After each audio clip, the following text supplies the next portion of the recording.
It's the NBA Deeper Dive on Stokastic.com. I'm Rinpag, joined by Ship My Money DFS on this special Sports Equinox Thursday. It's all sports are in action, but the best sport in town is definitely the NBA. Unfortunately, it's a two-game slate, but here we are breaking down four potentially conference final teams, in my opinion. We got the Bucks and Sixers in the first game of the Eastern Conference. Adam, how are you doing? Doing pretty well. Did you just refer to the Lakers as a conference final team? Yeah, it passed my mind that the Lakers kind of suck also this year, but there's a slim chance. You never know. They throw in Russ and they get Turner and Buddy Hield. And I think if they get Turner and Buddy Hield, they're a conference finals potential team. But Yeah, God, yeah. I think if they're able to remake their roster outside of LeBron and Davis this year, then sure. But right now, my God, they're bad. yeah, they are awful. But the Clippers are my team to win the championship this year. They are the most loaded team I've seen in the NBA from 1 through 15 and since I've been following basketball. So Uh, do you disagree that the Clippers will not win the championship? Do I disagree that they will not? Yeah. Do you think? I'm sorry. Do you think they will win the championship? I mean, I would take the field, but I think that they are. If I have to pick one team, I would go with the Clippers. That makes sense. I'm really interested to see the Pelicans how they do all season long. They are Agreed. seem loaded. We'll see if their playoff experience, will haunt them come playoff time. But uh, Well, the one thing too, like I think there's a chance whoever comes out of the West ends up having just kind of ends up getting beat up to get there. Like the East, I think you could just see Boston or Milwaukee kind of just walk through it. And then whoever comes out of the West, it's just like kind of a last man standing type thing where whoever comes out of the East is healthier and better rested. So that's one thing I think could end up hurting the Clippers. yeah, and the East is a little bit more interesting for me because I'm not sure what to think of this Boston team coming off of last year. I do think Milwaukee's elite with once Chris Middleton comes back, but it's going to be a fun NBA season. Hopefully, injuries are don't happen too much to these strong teams, especially the Clippers. But here we are. Let's get started. Shout out to BetMGM. They are today's sponsor. I'll talk about a special promo later on the show. The Bucks are taking on the Sixers. The Bucks are 4-point favorites at Philadelphia. I believe that's wrong, Jordan. I believe Sixers are favored at home today with the total at 224. Obviously, on the Milwaukee side of things, we're kind of already dealing with an injury situation. If you guys don't know, Chris Middleton is out with a wrist injury.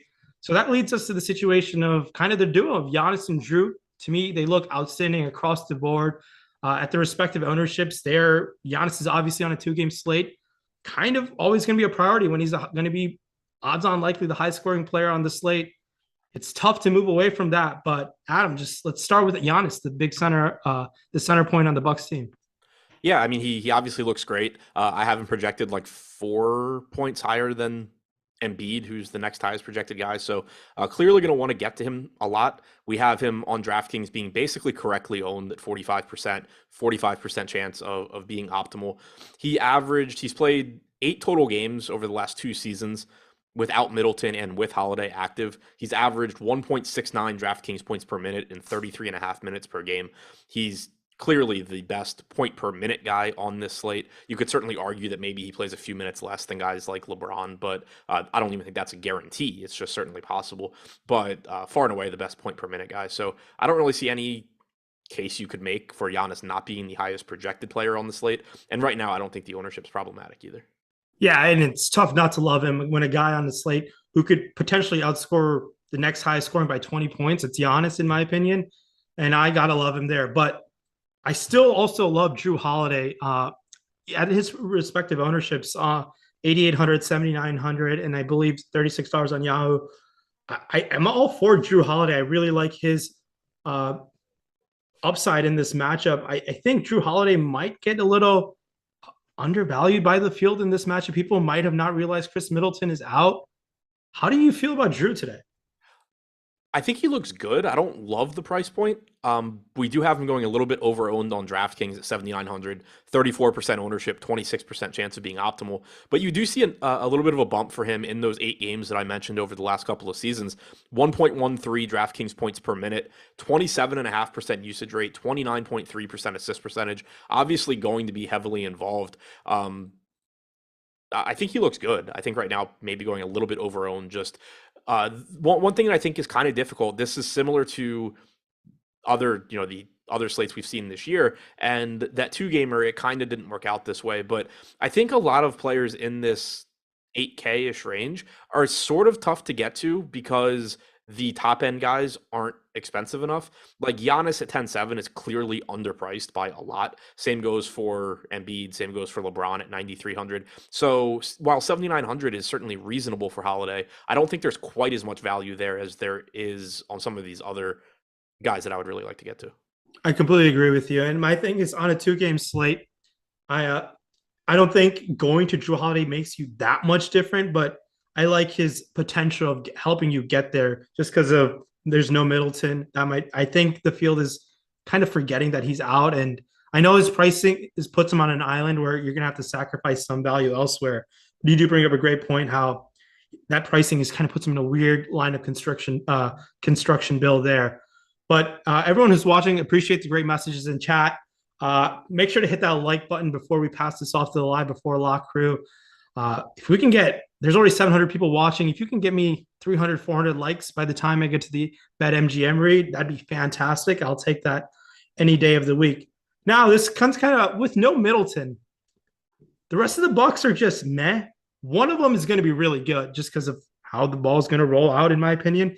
Is it going to be Bobby Portis at that price tag? Brook Lopez, I'm so about Brook Lopez all season long. But there's these second tier guys, your Jordan Nwora, your Grayson Allen. I really, really like Grayson Allen. I think that ownership is going to get up even higher by the time contest lock today. Grayson Allen checks in at $3,800 on FanDuel, comes in at $4,600 on DraftKings, big pricing difference there, and a solid $10 on Yahoo. I think Grayson Allen should be around 30 minutes, play 30, mid-30s minutes just because of kind of the shorthanded wings for the Bucks this season.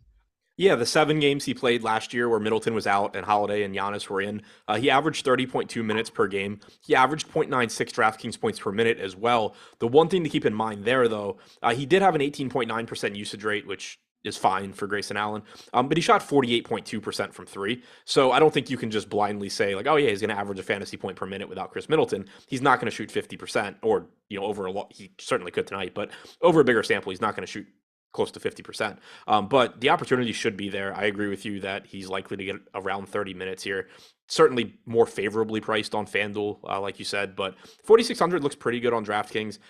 Basically, all three of these guys, though, Portis, Lopez, Allen, just project to be correctly owned. And so I don't really know that there's a huge advantage in getting to any of them. We do have Portis actually going the most under-owned out of those three, like 54% to 51%. 5,400 for a guy that averages over a fantasy point per minute and is likely to give you 30 minutes or so certainly looks very good, but he's also getting the most ownership. Lopez, I'm not nearly as confident, and if I'm just picking between him and Portis, I'd rather go Portis just because he's the better point per minute guy, but that's the general consensus as well, and you're getting twice as much ownership going to Portis. No, I think I agree with you there, and I think Bobby Portis, out of those guys we mentioned, by far has the highest ceiling. Brook Lopez, probably the lowest ceiling just because he takes up a center spot. Center is also kind of weak. How do you feel about, the ceiling and like Brook Lopez's floor ceiling combination there between Lopez and Portis? I think we're on the same page with Allen.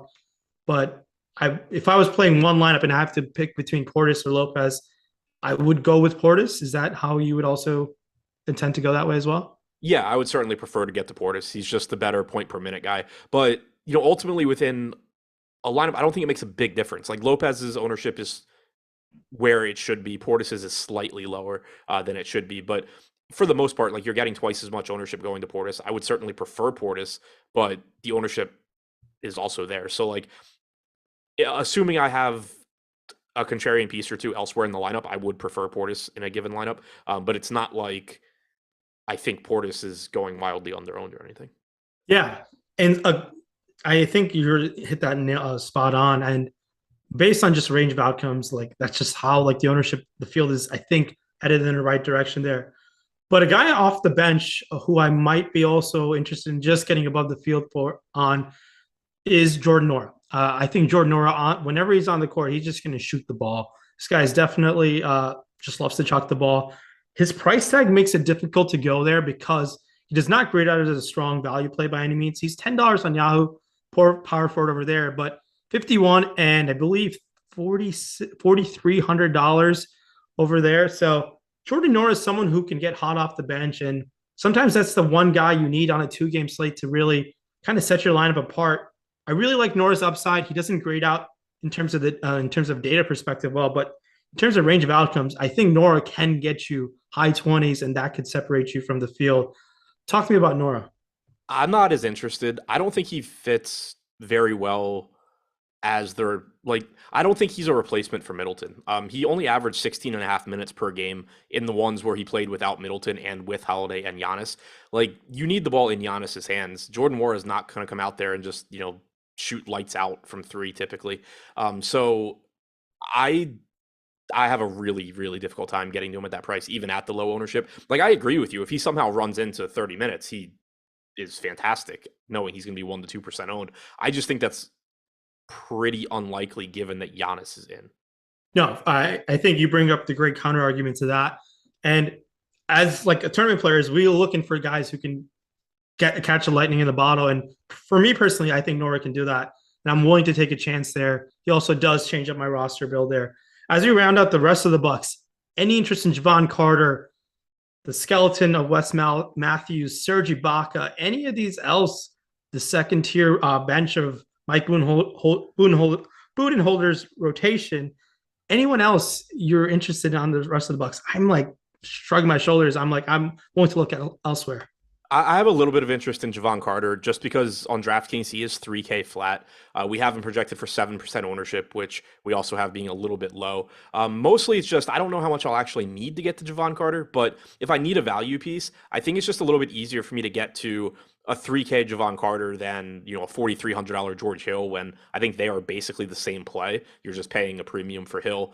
Wara is almost 200% more expensive, basically almost double Javon Carter. So that one's tough to get to. I don't have any confidence in any of these guys. The only guys that I am confident in, even by like any stretch, are Giannis, Drew, Portis, Lopez, and Allen. And confident is being very favorable when talking about Lopez and Allen. But at 3K flat, I think Javon Carter is probably where I get to if I get to anybody outside of those five. No, that makes sense. And SB 1716, you didn't have to do me dirty like that. But onto it kind of wraps up the Bucks. I think we should go onto the Philly team.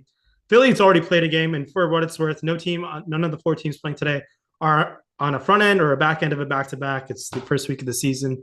And yes, there are a ton of games tomorrow, but none of these teams do play tomorrow. Joel Embiid up top, 10-2, 10-3, looks fantastic on the slate. And it's not to say that it's kind of going to lead to an ugly stars and scrubs build if you're trying to jam in Giannis and Embiid, but Embiid looks outstanding at this price tag, 10-2, 10-3, 60-point fantasy upside. He is also, if I was trying to build lineups, I don't mind if I fall on both of them. I think there's going to be a lot of lineups where I do. Let's start with Joel Embiid. How do we attack Joel Embiid on this slate besides playing him? Yeah, I mean, I think he looks great. It's just the issue I think is going to be I prefer getting to Giannis, like prioritizing getting to Giannis. And then you do get a salary discount between Embiid and then the Lakers stars and, even Paul George. And Kawhi has his own issues. But point being, like, there's not a lot of cheap value I like on this slate. And I also think there's going to be a lot of overlap. Like, if you do go Giannis and Embiid, you're going to be forced into playing pretty much the same guys everybody else is because you're going to be really limited at that point. So I do really like Embiid. It's just I like Giannis a bit more.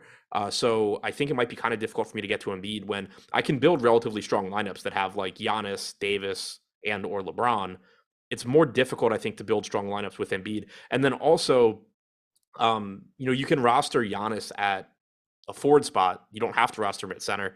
You can put Bobby Portis at center. You can put Brook Lopez at center. So there are some value options at center, at the same position as Embiid, whereas value elsewhere isn't quite as good today, I don't think. I agree with you there. On to the guys like James Harden, Tobias Harris. James Harden looked skinny and spry in game 1, but that's only game 1. There's a lot of ways that helped him get there. A bunch of free throws. I think he had a couple 4-point plays that really helped boost his fantasy outline there. I don't expect Harden to put up those type of lines like he did. That felt like a Houston type of stat line, and I think he'll be maybe about 10 to 12%, probably average 10 to 12% less than that throughout the season. I do think he'll perform better than he did once he got to Philly last year. So Harden at 9.7, $9,000. I still have interest in him, but I think the field might be excited to play him again. And I think he might get slightly over-owned, where I'm willing to look elsewhere, potentially spending down to Drew or potentially spending up if needed at the guard spot. But Harden just is kind of like pricing himself out for me tonight. How do you feel about James today? I have concerns about the ownership as well. Not that I think he's going to be, the highest owned guy or anything, because he won't. But right now we have him projected for like 29% ownership, 23% chance of being optimal. But I also wouldn't be surprised, kind of to your point, if that ownership kind of gets pushed up a little bit, and maybe by the same token, if Embiid's actually comes in a little bit lower, just because there is certainly going to be some recency bias. Everybody wants to look at this and be like, oh, James Harden is back and blah, blah. I view it more as James Harden was never gone. Like, James Harden still had a really high ceiling with Philadelphia last year. You saw some games where he was really good.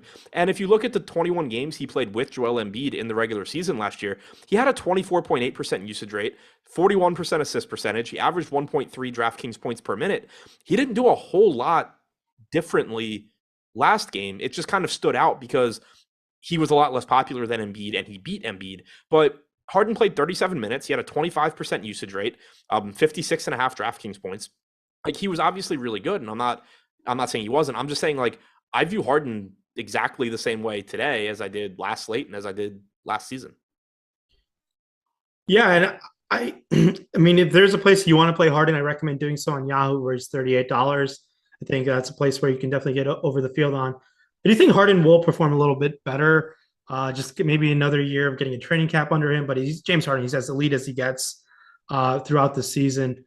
Now, onto the next couple starters who I think are worth getting to in some lineups. Tyrese Maxey, especially at that price tag over there, $5,200 is, I think, simply too damn cheap. I'm willing to get above the field on Maxey. Tobias Harris,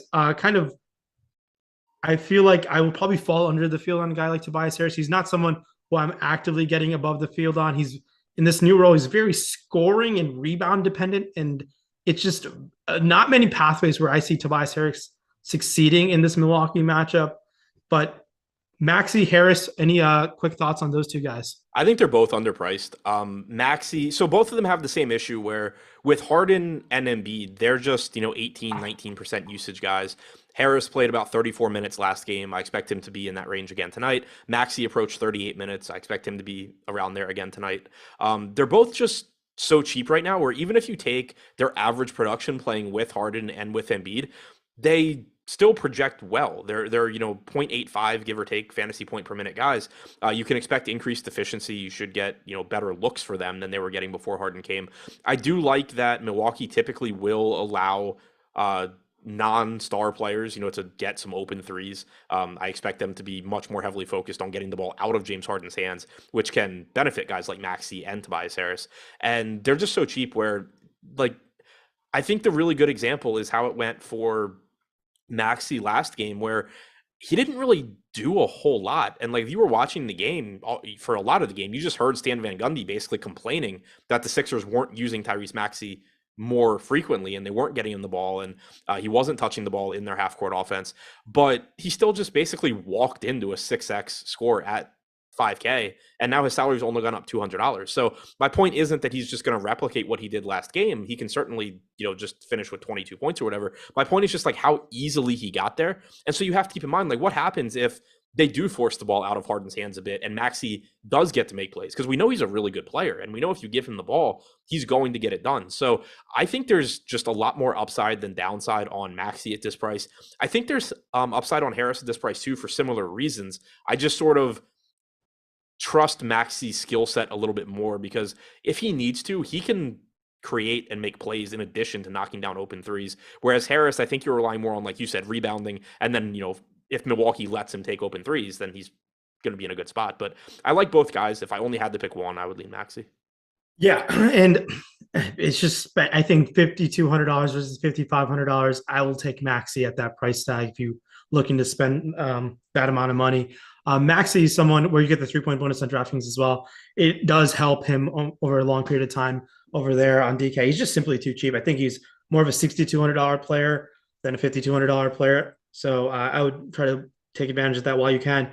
The next tier guys, you get PJ Tucker, DeAnthony Melton, Montrezl Harrell, Daniel House. Those are the next 4 guys who I'd be willing to sprinkle in some lineups over there on DraftKings and FanDuel.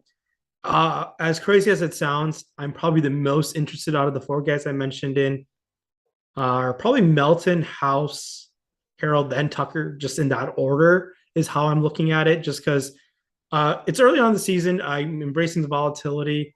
People saw one thing out of Melton the other day, and I'm willing to take some shots on him. I've seen an upside with Melton in the past. Maybe that pass I shouldn't kind of like assume right away with this Philly team, but Melton is someone who I think can, at that price tag, really carry you on a 2-game slate. Daniel House is interesting at 3,200. He got the minutes, and I think he might be also be able to get some extra minutes when they do go small at times without Embiid on the court. But that's how I feel about those 4 guys. Do you have any strong, bold opinions on those 4 players? I think it's a really interesting trio to pay attention to the ownership because, so I played a lot of PJ Tucker opening night. Obviously, it went poorly, but he was like 12% owned. He played 33 minutes. If you tell me that's going to be the case, I probably play even more than I did opening night. So you kind of got, the minutes can be there for PJ Tucker, but now he's getting a lot more ownership because 1, it's a different slate. You don't have quite as much value as you did opening night. And then 2, people just saw him play 33 minutes. He's only 3,500. So now he's getting 40% ownership on DraftKings, has about a 39% chance of being optimal. So I'm not viewing it as PJ Tucker being a bad play. Like if you're playing cash, I would assume he's in your cash lineup. If you have contrarian plays elsewhere, by all means, use PJ Tucker for value. But the ownership is there, whereas it wasn't opening night. And similarly with DeAnthony Melton, he played 20 to 21 minutes. He did what I expected as far as that goes. He only produced like 8 fantasy points or something, but we know from his time in Memphis that he is somebody that's capable of piling up fantasy points in a hurry.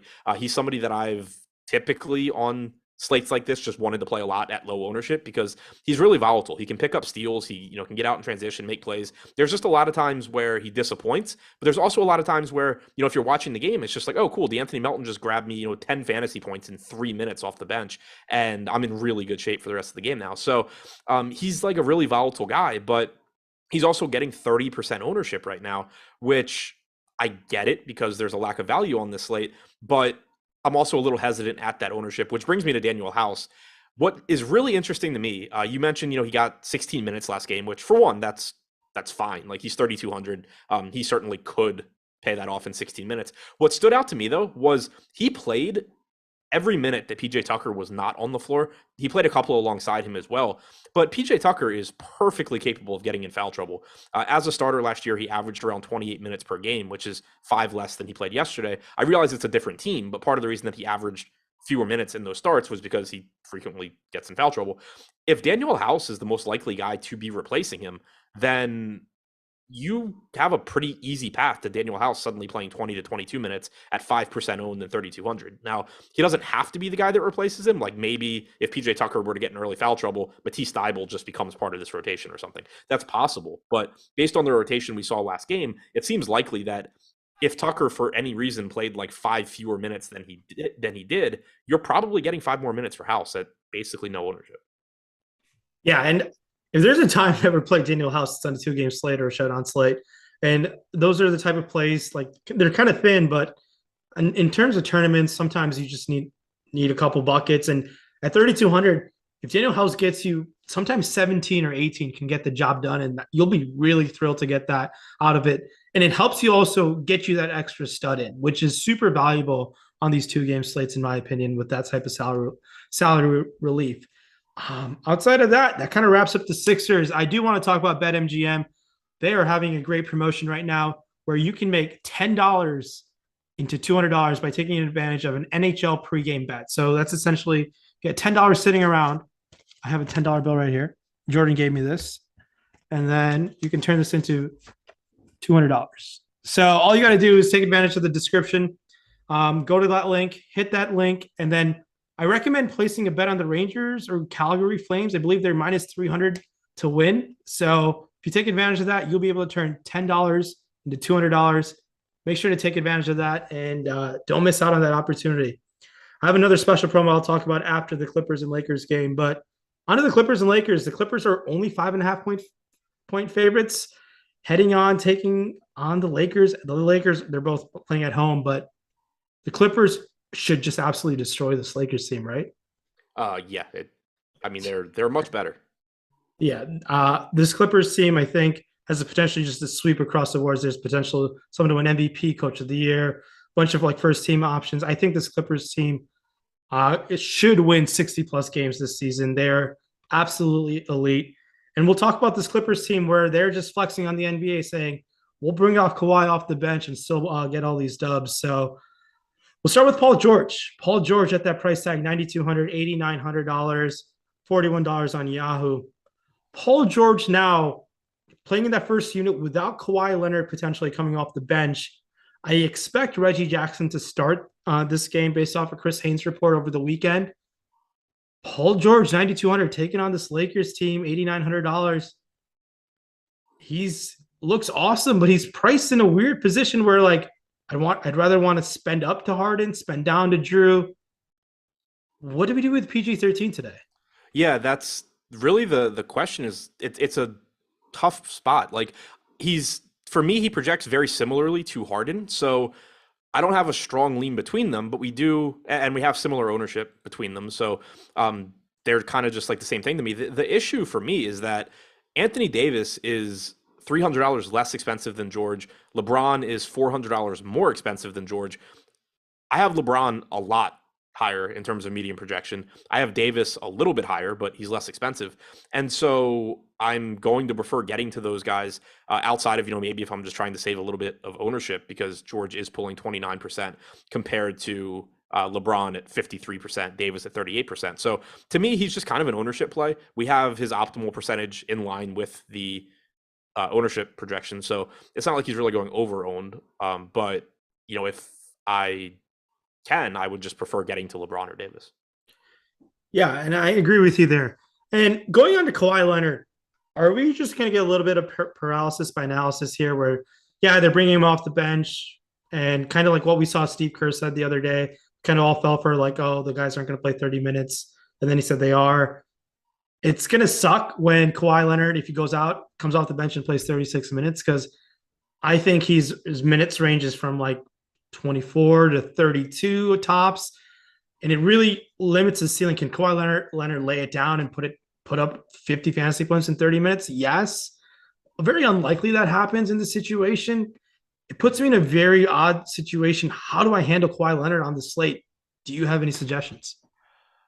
So ownership is one thing that'll be really interesting. Right now, we only have him at like 7 to 8%.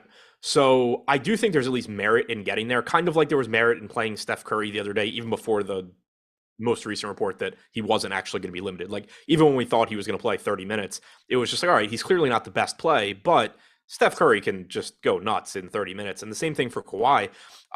He played like 16, 17 minutes in the most recent preseason games that he played in.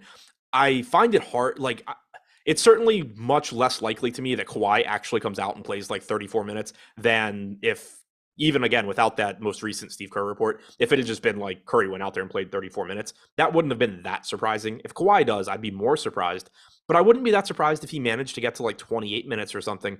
And you're kind of talking, at that price point, he's similarly priced to Davis. So like Davis, clearly I would rather play. There's a decent chance you get 10 more minutes from Anthony Davis. But if you get 28 minutes from Kawhi and 34 from Jrue Holiday is the favorite, but Kawhi can certainly win that. Same goes when you compare him to Westbrook, who's $1,400 less expensive. It's really, really tough for me to get to Kawhi, but if he were to play 30 minutes, he'd at least be like a decent tournament option here. The thing is, he could play 24 minutes and just basically you're drawing dead. Yeah, I as aggressive as a tournament player I am, I think I might just make a decision on him and not play him and see how my teams are doing after the first game. And if I'm like drawing dead already, I might jam him in. I don't know. I got to see if there's any pregame notes that come out about Kawhi Leonard because I really don't want to play Kawhi Leonard if he's only going to play 28 minutes. I would rather, like you said, spend up, get some guys who can actually play 36 minutes. Shout out to Ryan Nelson for the $4.99 super chat. Asking for about some favorite plays on Yahoo. I really like Bobby Portis over there at 18 for Milwaukee. I think Tyrese Maxey looks great, even at $23 there. You can take your chances at Harden as well. For the Clippers team, no one really sticks out on Yahoo over there. While over there on the Lakers team, I always love playing Anthony Davis. I'll be playing Anthony Davis over there as well at $46. So shout out to Ryan Nelson for the super chat. Thank you so much for that. Everyone, make sure to hit that like button. 60, almost 1,700 people watching here. Only 200 likes. If we can get to 500 likes before the deeper live before lock, I'll love you guys all. That'd be awesome. Thank you so much. Now talking about the rest of this Clippers team. With the rotation so deep, not something that I really try to account for. This second unit on this Clippers team is really going to wax the other team's second unit team. And I'm not just saying because they're playing the Lakers, but the plus minus differential when the second unit of the Clippers are going to be on, they're going to just cook the other team, in my opinion, this all season long. And the rest of these guys are, I call them second unit guys. They pretty much 1 through 15, you can argue, can start for this team outside of probably Jason Preston. But then we get a whole flurry of guys. You get your Zubac, Reggie Jackson, and John Wall splitting backcourt minutes, Marcus Morris, Norman Powell. They're all kind of big blunder for me and a big, I don't know how to split these guys up. Highest upside in given minutes for me, it's going to be John Wall. If I think has taken 2 years off, if John Wall's going to run the second unit, he's going to get 20 minutes, 24 minutes. I'm only going to take some shots on John Wall. I was a big John Wall fan before he got hurt. And it's been some time since we've seen him play basketball, but sign me up for some John Wall on a 2-game slate. Yeah, I'm there with you, especially because the ownership's modest. We don't know what we're going to get from him. It's obviously been a while, but we did get him, playing with Houston, 2 years ago, before they shut him down. And he certainly still had fantasy upside. You can say what you want about him as an NBA player at this point. But from a fantasy standpoint, he could still get it done. It's certainly a favorable matchup against the Lakers. Their starters suck. Their bench certainly isn't any good. So I think there's a lot of upside there, especially at modest ownership. And I'm with you. I think it's likely that you're getting 20 to 24 minutes. He got up to around 20 minutes, even in one of the preseason games. So I'm not particularly concerned about his minutes in the sense of there being a hard cap that he physically can't play. I'm concerned about his minutes in the sense of he doesn't need to play that many minutes on this team. But it's not like I'm expecting him to just play 14 minutes for health-related reasons or something. I think he's fine. I think he's playing 20 to 24, and he's only getting 14% ownership. So probably a little bit overpriced, but also a relatively low-owned, value guy that on a slate where there's not a lot of value. Yeah, and I do think he's going to be not that highly owned at all. Maybe on 2-game slate, maybe it comes in a little bit higher just because it's John Wall being kind of a brand name. Casuals might intrigue to go to him. But if this Clippers team needs John Wall to play 30 plus minutes, I think John Wall is healthy enough to do so. I just think there's probably a couple years there where he just didn't care. He got the bag. He was dealing with a lot of personal stuff off the court. There was some he went through some dark times throughout the last couple off seasons. So I think John Wall is going to be rejuvenated this season, and I think he's going to shock some people over there in LA. But to answer Elijah Sullivan's question, he said, "What's the functional difference between Wall and Kawhi besides salary?" That's it. That's the difference. There's no equivalent to Paul George, LeBron James, Anthony Davis at the same price point as John Wall. So that's it. There's just better. There's so much opportunity cost in addition to just the raw salary for Kawhi that it's easier to get to Wall. Yeah, and we get some questions, and I think from Shalin verse saying FanDuel tournament, either game stack. I'm not an active game stacker by any means. If there was a time to game stack, maybe it's on a 2-game slate. And I do think the way the ownership's playing out, the game totals are identical. It's a coin flip for me. That's the best I can give you. If I were to game stack a game, I would be willing to stack the second game, the LA game, just because I think it's lower owned. Just with the uncertainty of Kawhi Leonard and what might happen there. But do you have a lean if there's a game stack that you would go to? They both look good to me. I was going to say, he said FanDuel, which I don't know. Yeah. DraftKings, I was going to say the first game just because I think the pricing's a little bit more favorable. But yeah, to me, neither game has a huge edge over the other in terms of anything. Yeah, it's a the thing is like it's a game stack. You're probably going to end up leaving some salary on the table, and then it's a 2 game slate. Your lineups are organically just going to game stack. Just the way like we have to build our lineups, they're just going to naturally you're going to get a lot of builds like that. Going on to the rest of this Clippers team, uh, Marcus Morris is someone who I'm going to be willing to go above the field on at his price tag, way the position works out. Morris comes in $4,600, $4,500. I really like Marcus Morris today. And I'm not saying Morris is just going to go out there and get you 40 fantasy points. I don't need that from him, but I certainly think he can get me mid 20s, high 20s in a ceiling performance.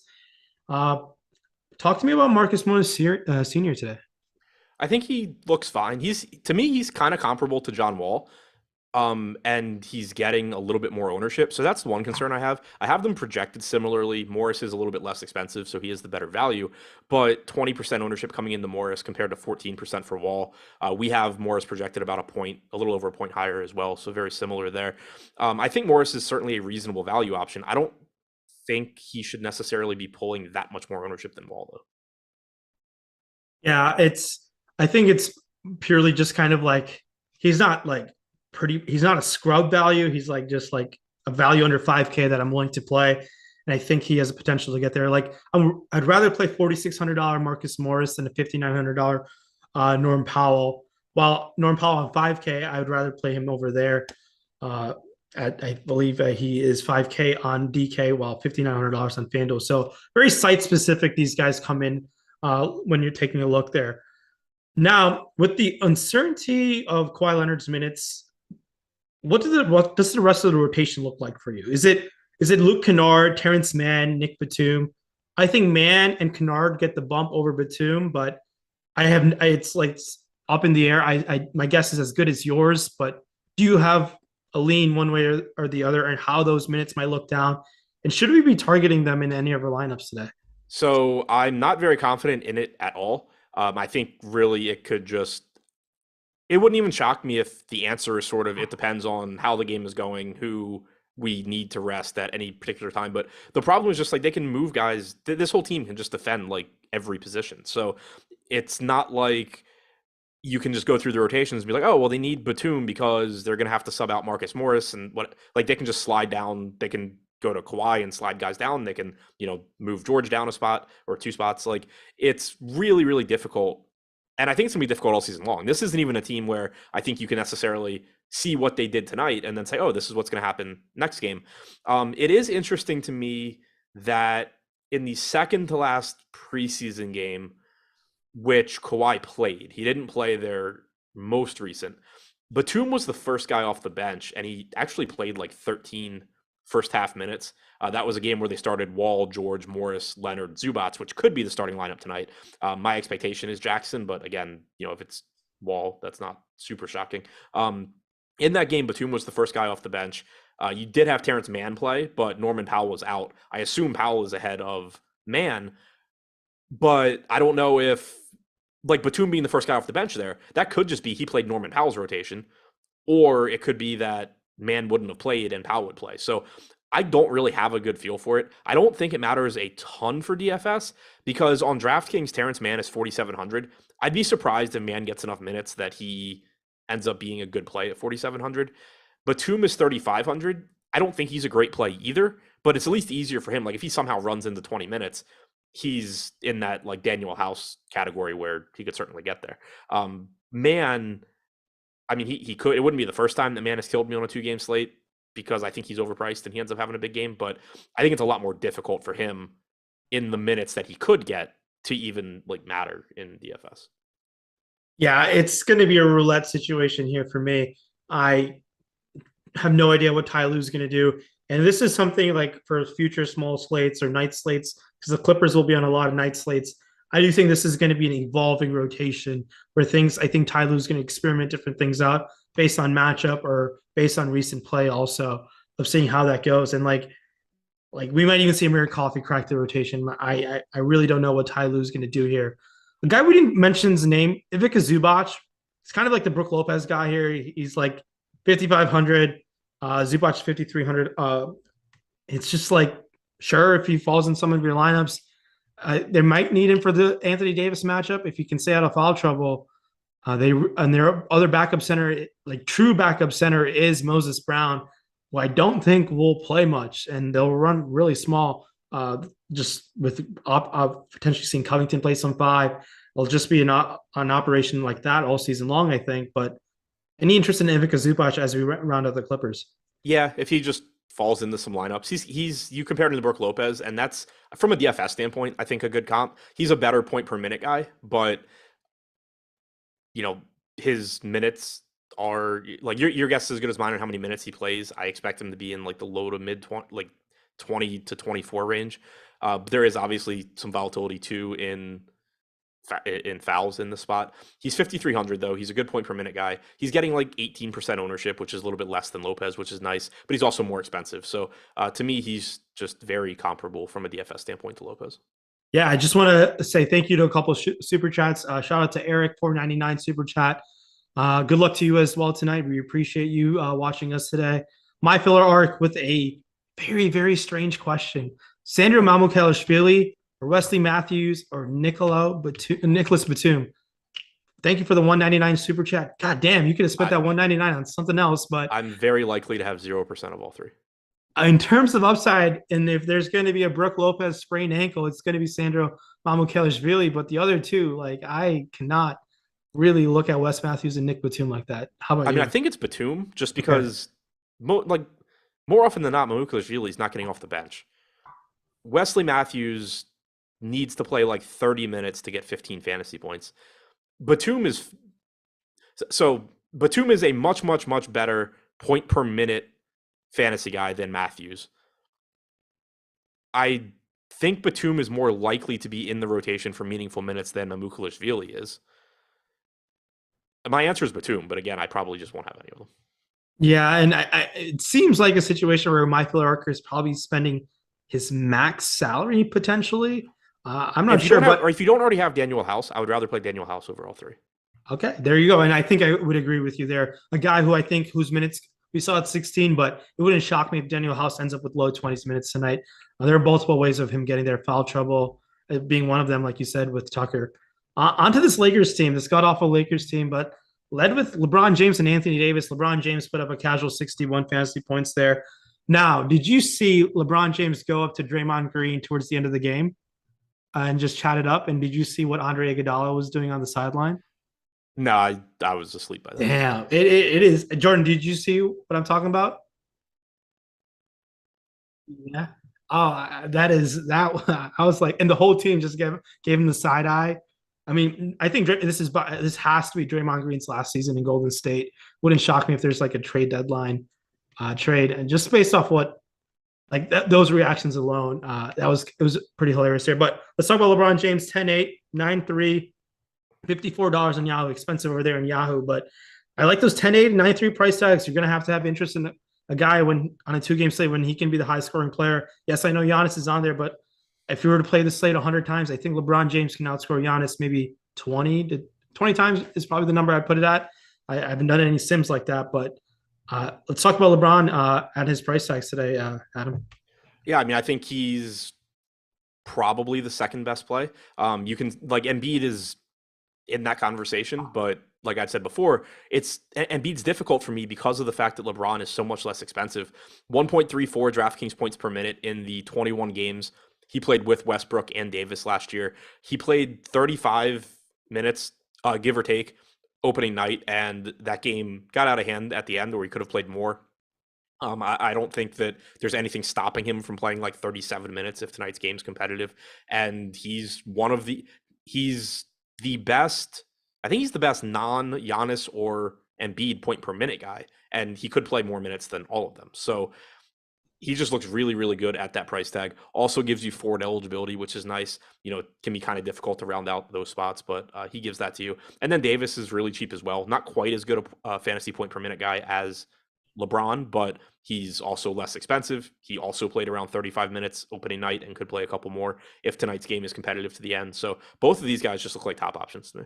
Yeah, I absolutely love both of these guys. If I were to play one Laker, it would be Anthony Davis for me, just because of those price tags. I think I love Anthony Davis today. And another sneaky guy who has slate, the highest scoring slate potential player in Anthony Davis. Other guys, to me, I really struggle with this rest of this Lakers team. We got Russ Westbrook, just like I have no idea what his role is on this team anymore. $7,200, 7K, Russ Westbrook, and then there's Pat Bev at $4,100, 5K on FanDuel, a little expensive, but $4,100 on DraftKings. I think you can definitely go to him.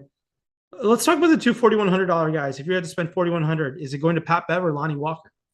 So right now, Bev's getting a little bit more ownership, but I still lean towards Pat Bev. I think that they are very similar. And if that ownership gap were to widen, I would switch my answer. But I just really like Beverly. I liked him last slate, and the reason is just that it's kind of like for the opposite reason, or it's kind of like for the reason that people in DFS typically don't like him.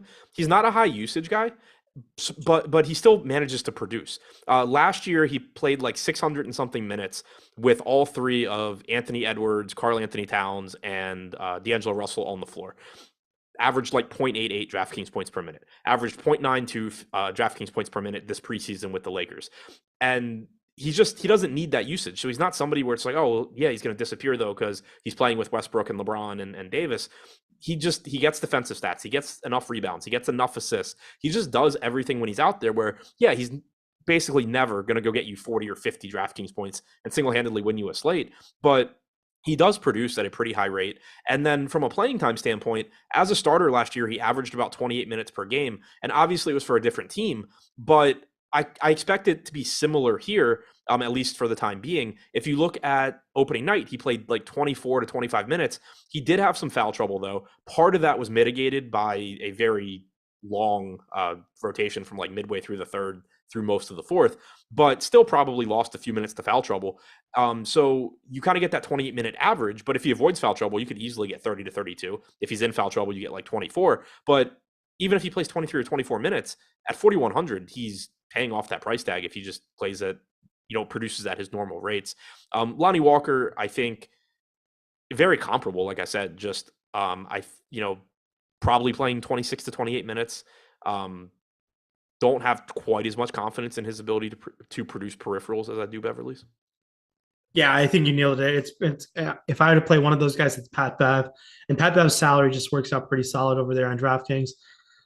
And then we got a bunch of scrubs the rest of the way. Hillbilly Kobe and Austin Reeves, 3,300.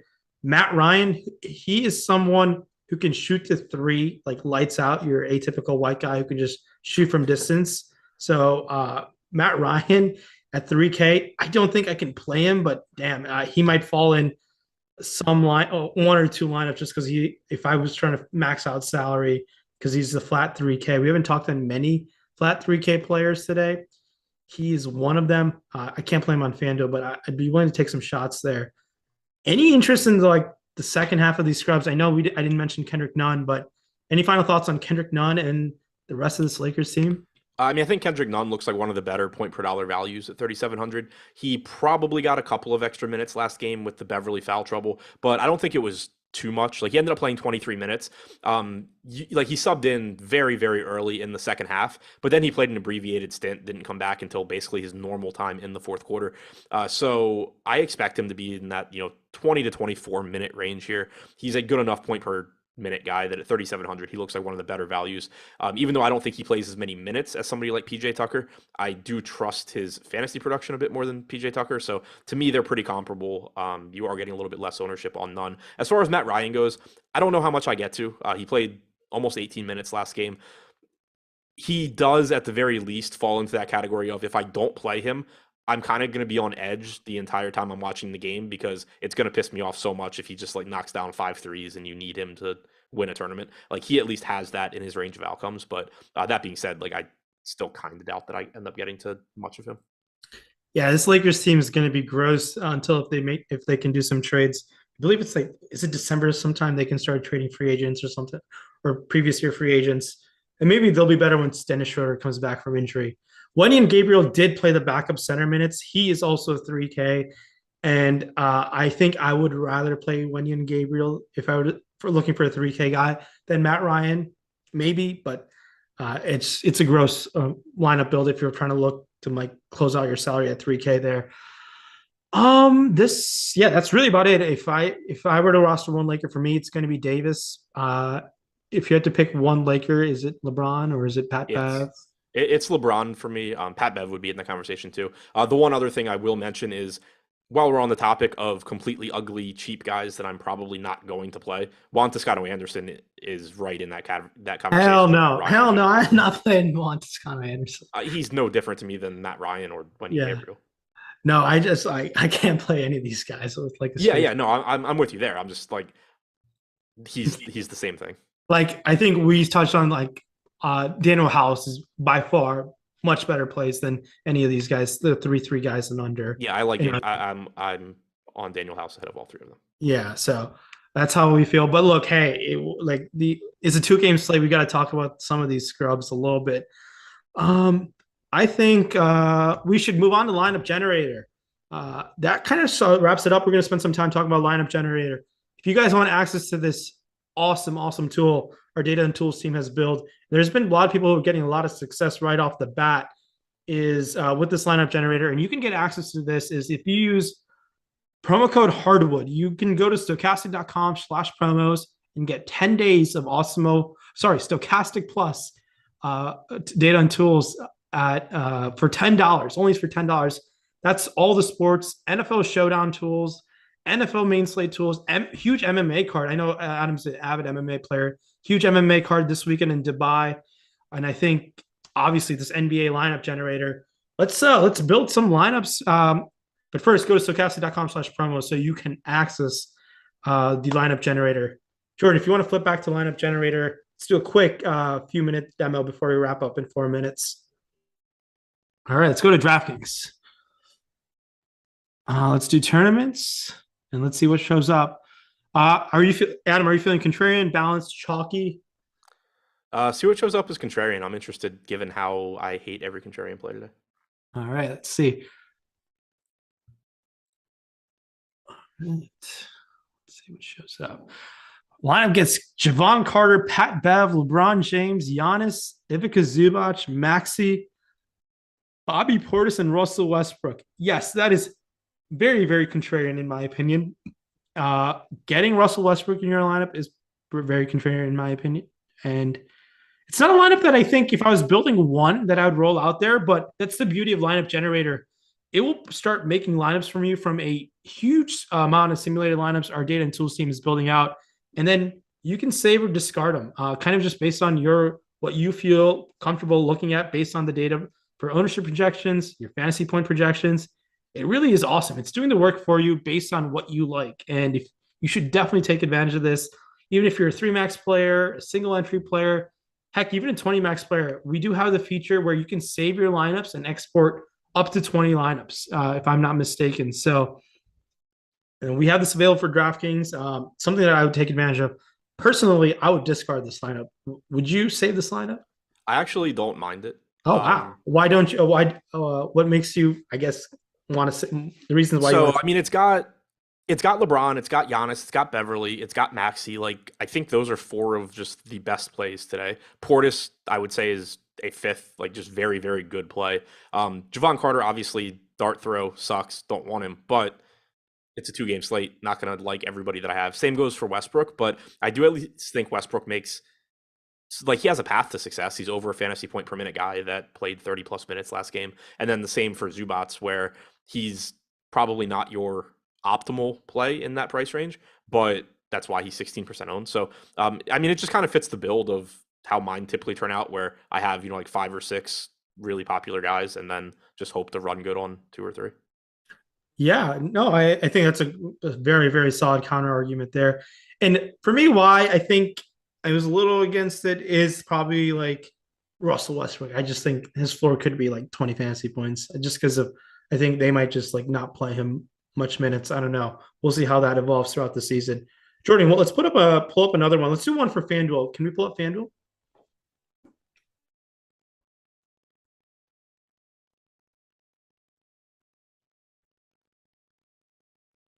I'm feeling chalky and FanDuel today. Let's do chalky. We got Bev, DeAnthony Melton, Lonnie Walker, Grayson Allen, LeBron James, Giannis, Bobby Portis, PJ Tucker, and I'm assuming it is Joel Embiid. This is as chalky of a build as you'll get, I think, for a FanDuel build. And this is probably like a chalky build I would be only willing to play in a small field tournament. I think this is a lineup that's going to be very popular potentially just because of the build of getting in LeBron James, Giannis, and Embiid. And I don't mind it just because just the way it works out. Maybe the only guy who I might be willing to do a 2v2 swapping off of PJ Tucker, maybe.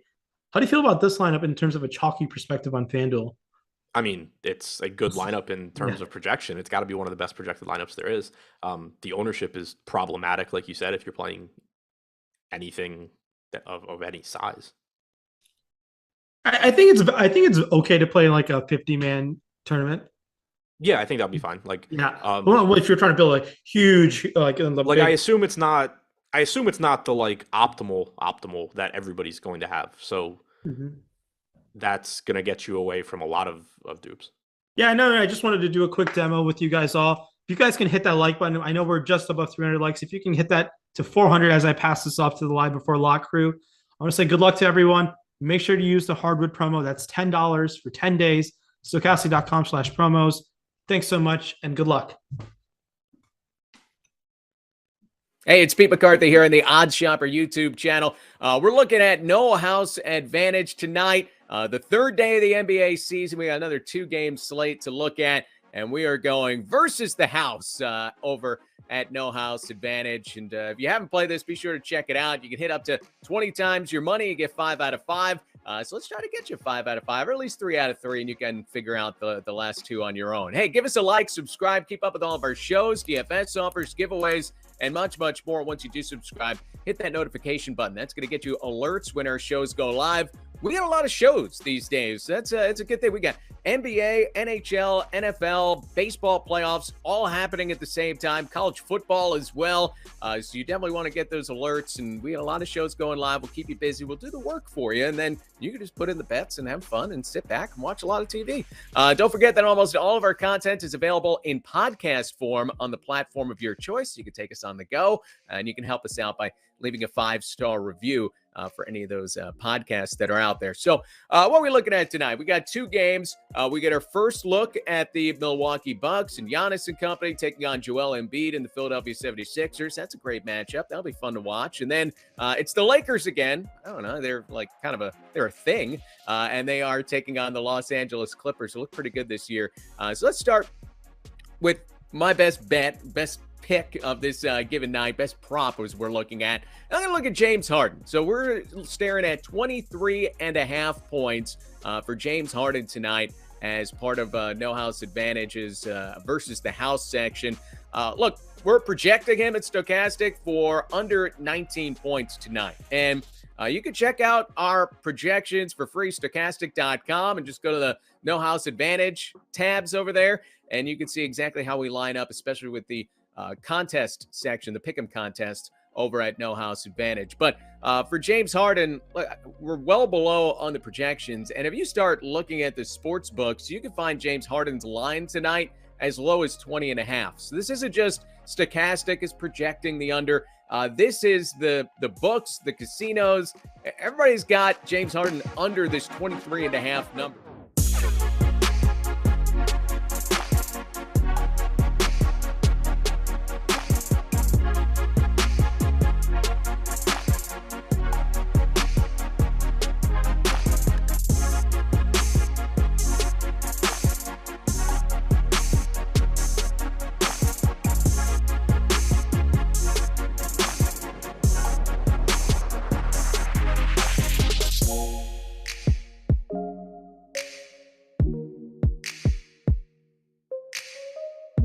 Literally start the show. Why are you so terrible at your job? Yeah. God. Jordan. Dude, you suck. You're so bad. You didn't even tell me to put my background up. Honestly. This is why I prefer mornings with Tyler Zander. What is happening, everybody? Jordan Klein decided to start the show, but oh my God, is he giving us a hard time today about I don't even know what. But as you guys come in, like the video, subscribe to the YouTube channel. We are sponsored by BetMGM today. Eric, I know we're very frustrated with everything that happens with Jordan Klein behind the scenes, but how's your day going? Child. It's an absolute child. It's a child. We're By the way, BetMGM today? Hold on. Also, nobody told me BetMGM. There we go. I don't care. Big thing, we're fine. The big thing that Jordan does is he will ask us before the show starts, are you guys ready? We'll say yes. Mm-hmm. And then he pauses for a second. He says, are you guys ready? And we'll say yes again. And then he just keeps asking until he's ready to start. You could just, when we say we're ready, Jordan. But the funny thing about all this is Eric was clearly not ready based on him trying to figure out his background. No, my Bluetooth went out on my TV for a second. I put it back on. And yes, it's the white background. So now I'm going to look orange today. We've learned that about my TV. So I'm going to Oompa Loompa it up in the name of BetMGM. So you guys should all sign up there. But Jordan Klein, I expected this today because he's going to be a little zesty the day after his birthday. He went out, he got treated to a nice steak dinner by his auntie. Oh, it was so nice. It was adorable. He had such a nice time out and about with his family. Oh, look at that. Now he's just being like, oh, I don't want to be here. I had such a fancy time. I'm so bougie. And now I have to hang out with you idiots on YouTube and stream and use vMix all day. You know what's also terrible about Jordan? So yesterday, I tell him happy birthday. He's like, oh, well, I'm almost dead. You know, him being his Eeyore character. Oh, I don't know. It's not good. 28. You only have a few more years left to live. You're not that old, Jordan. We talked about it before, but dead serious. Jordan thinks he's about to die because he turned 28. Don't the kids say dead ass? Yeah, he's dead ass gonna die. He's dead ass dead. Low key gonna die today. Think how Eric feels. Eric is 56 years old, Jordan. He's half your age. And you don't hear him complaining about how old he is. In fact, he denies it. He comes on here and he goes, I'm not that old. So that's how he just lives in denial. You turn 28, you think the world is coming to an end. Go ahead. Try to pretend you're a different age. I've got you up against the wall now, and there's nothing you could do about it. You'd like that, wouldn't you, Greg? Yeah, I would. So the other thing that's funny about lighting and whatnot, because you were bringing it up also, the amount that lighting changes how stuff looks is crazy, and none of us know how it works except for actually Jordan's pretty good. I actually know how it works. Stop it. I worked at an acting studio forever and was able to learn all the ins and outs of things. But like, I know I'm changing it on purpose. I'm showing the people. So you have blue. It changes your complexion. It's whatever the camera is going to gravitate towards. And so it has more to do with your camera settings than it does what your background is. Shout out myself. There we go. Eric's got it figured out. I have no clue how lighting works. I'm trying to get more lamps in my office and whatnot. But right now it is what it is. We've got a basketball show to talk about to do as well. We've got 2 games, which, not very weird scheduling to start the year, by the way. 2 games, 12 games, 2 games. We're going to get some more normal size slates going before too long. But for right now, we've got a 2-game slate. Full transparency also. Today is my mom's birthday.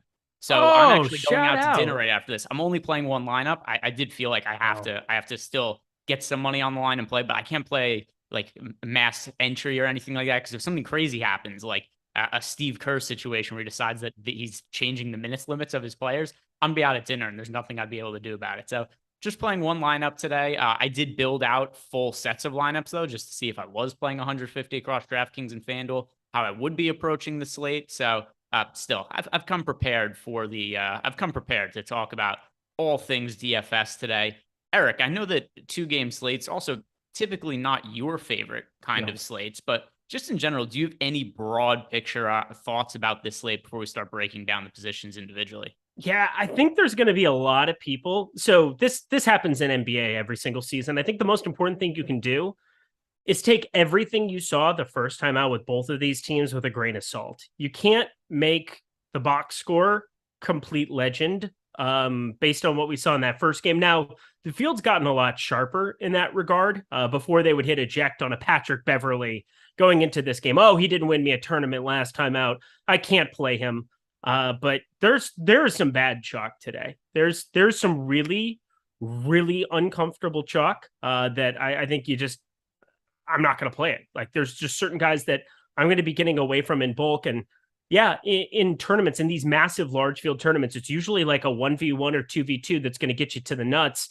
I think there are some guys that we want to take flyers on from both games, really, that are super cheap, and try to figure out what to do with them is a little bit more of the priority, because I think on the top end, it's pretty clear cut for me. If Giannis doesn't have a good game, I'm probably just going to move on to tomorrow and never play DFS again.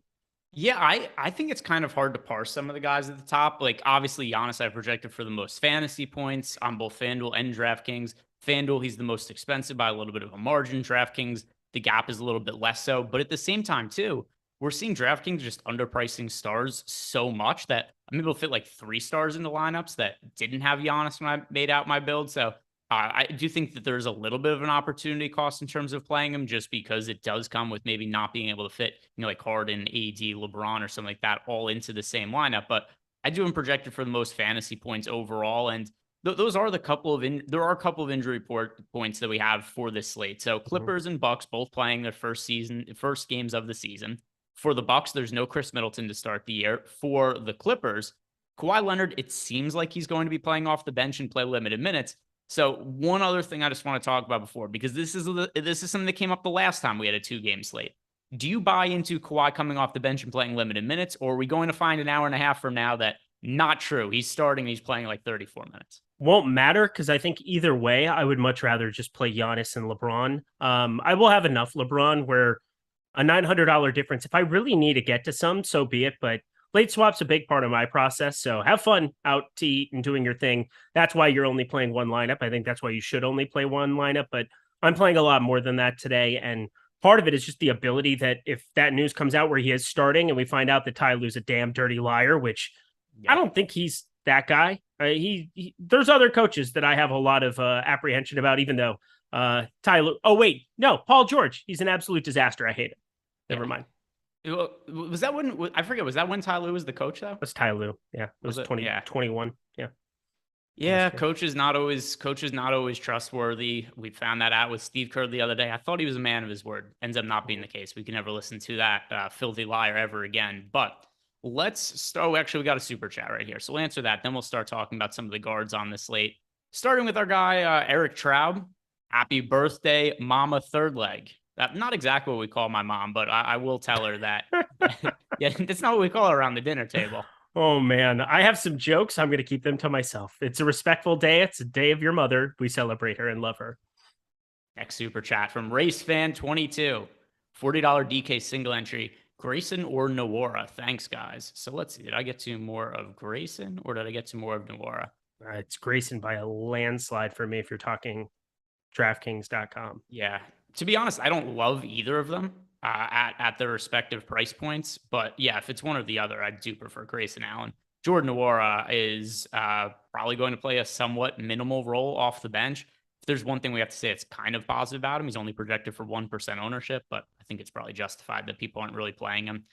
And other than that, we are caught up on the super chats. If anybody's in Discord and have questions for Eric and I as we're doing the show, fire those in there at me, and that will be something that we'll be able to get to. It's one of the benefits of having a Stokastic Plus membership package. Not only do you get to ask us questions, but of course, projections, tools for every single DFS sport out there: basketball, baseball, football, hockey, other sports I haven't even heard of that take place on a computer. We've got them all covered. And you can get access to them for only $10 for 10 days when you sign up using the promo code Hardwood. That's 80% off the normal package right there. So promo code Hardwood when you sign out. Get 10 days of projections for $10 for all of the sports that we're covering.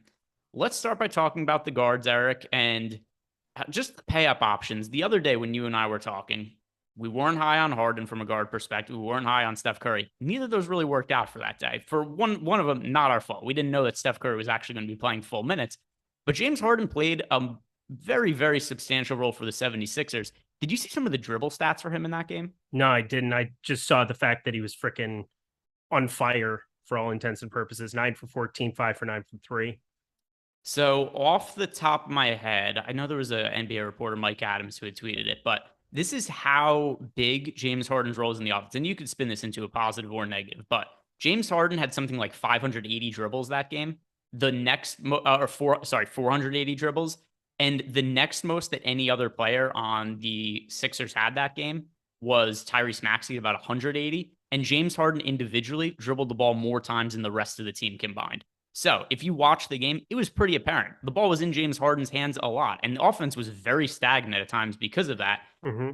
I don't think that should be the case going forward, but at the same time, too, given what his price point is right now on DraftKings and FanDuel, I think he's a pretty strong option to pay up for at guard because I don't think the pricing algorithm has corrected enough for how big his role was in the first game of the season. Yeah, and I mean, Tyrese Maxey looked awesome too, but he's not going to be the guy who's got the ball in his hand. I mean, what Maxey ended up having like 2 assists or something, just a very, very low assist rate for a guy who plays point guard in the year of our Lord 2022 in the NBA, or theoretically plays point guard. I mean, he's basically the 2 now, and James Harden will be running point. You'll get those pick and rolls. You'll get Tyrese Maxey off the ball, which kind of feels like a bummer because Tyrese Maxey with the ball in his hand, he just looked electric at times. And I would like to see them play more through him, I would say, going forward, because he's just very, very good. But as you said, it got stagnant. But if you're going to be 9 for 14 from the field, that's very, very efficient. I don't really feel that bad when somebody shoots 65%, and James Harden shoots over 50% from 3. Like, that's going to happen from time to time. He did look good. He looked a lot better than I anticipated him to look right from the get-go. And I'd say Embiid looked worse than I expected him to look from the get-go, even though the counting stats were there. He got Al Horford in early foul trouble, and I thought he was going to take over the game and just never really did. So James Harden's somebody that I'm just going to kind of get to around the field on. There's a couple players like that where I just don't want to, I don't have any hot takes for them. Like James Harden, I think is appropriately owned around 35%. I have 40% right now. So like I'm slightly above the field, but if you decided to turn that into more Embiid, if you decided to turn that into more LeBron James, I don't really know what you want me to say about that. Yeah. And by the way, I found the stats of the exact numbers. Cool. 525 dribbles for James Harden in the first game of the year. The rest of the team, 411 combined. The second most dribbles of any player was 184 for Tyrese Maxey. It was just a very ball-dominant game, the type of which I wouldn't have expected with Joel Embiid also being in the mix. But that was the way it was. As such, I am going to be overweight to the field on James Harden today because I'm playing one lineup, and he's in that lineup. So lock button James Harden is what you said. Yeah, for the intents and purposes of the one lineup I've played, yeah, he's in it. He was actually the highest priority spend up for me, even across my 150 lineup builds. He was the one I got to the most at the guard position. And that, I think that just it makes sense given the fact that he had such a big role in the first game of the season. But the other guy who also I want to ask you, how is this going to impact, is Tyrese Maxey, because he was also a very popular play in the first game of the season. He was one of the chalkiest plays of the slate. He wasn't bad, but at the same time, too, I think that he was a little bit disappointing relative to expectations because the ball was in Harden's hands so much. Only a 21.8% usage rate for Maxey. He played a ton of minutes. He was out on the court for 38 minutes, but the usage was lower than I was expecting. Do you think that's going to pick up going forward? And how do you feel about him tonight? That's kind of what I was talking about. I hope that they start playing through him a little bit more because he's just gotten better and better and better every single year. I've just really enjoyed watching him and think that he is, I don't want to say better than James Harden. That feels kind of a strange thing.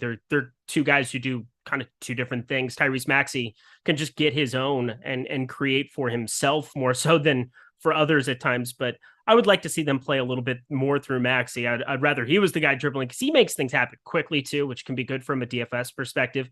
Just get that thing going rather than James Harden sitting around and dribbling on the perimeter. That's for sure. But Tyrese Maxey playing 38 minutes. Do we expect that to be his workload going forward? I sure don't. And that's kind of where my apprehension exists with him a little bit more today. I'm a little below the field on Tyrese Maxey at the moment. 5,200. He's the most popular point guard. This is where I can save 1,100 and go to Patrick Beverley. And I don't know what to think about everything that we saw. 25 minutes there, but foul trouble there for Patrick Beverley. 4,100 with the shooting guard eligibility can fit into a couple more lineups for me. I don't want to say that it's like 1-for-1 because I don't think he's going to beat Tyrese Maxey straight up. But if Joel Embiid and James Harden are going to control this offense the way we think that they are, whether they should or not at times, with how good Tyrese Maxey is, that's a different conversation. But at the kind of ownership, I wouldn't be surprised to see Maxey around 55, 60% in certain large field things. So I just have to take that stand where I don't want to play him and Beverly a lot in a bunch of lineups. Maybe you can, but I'm just going to be taking the approach where I get to way more Beverly than I do of Maxey.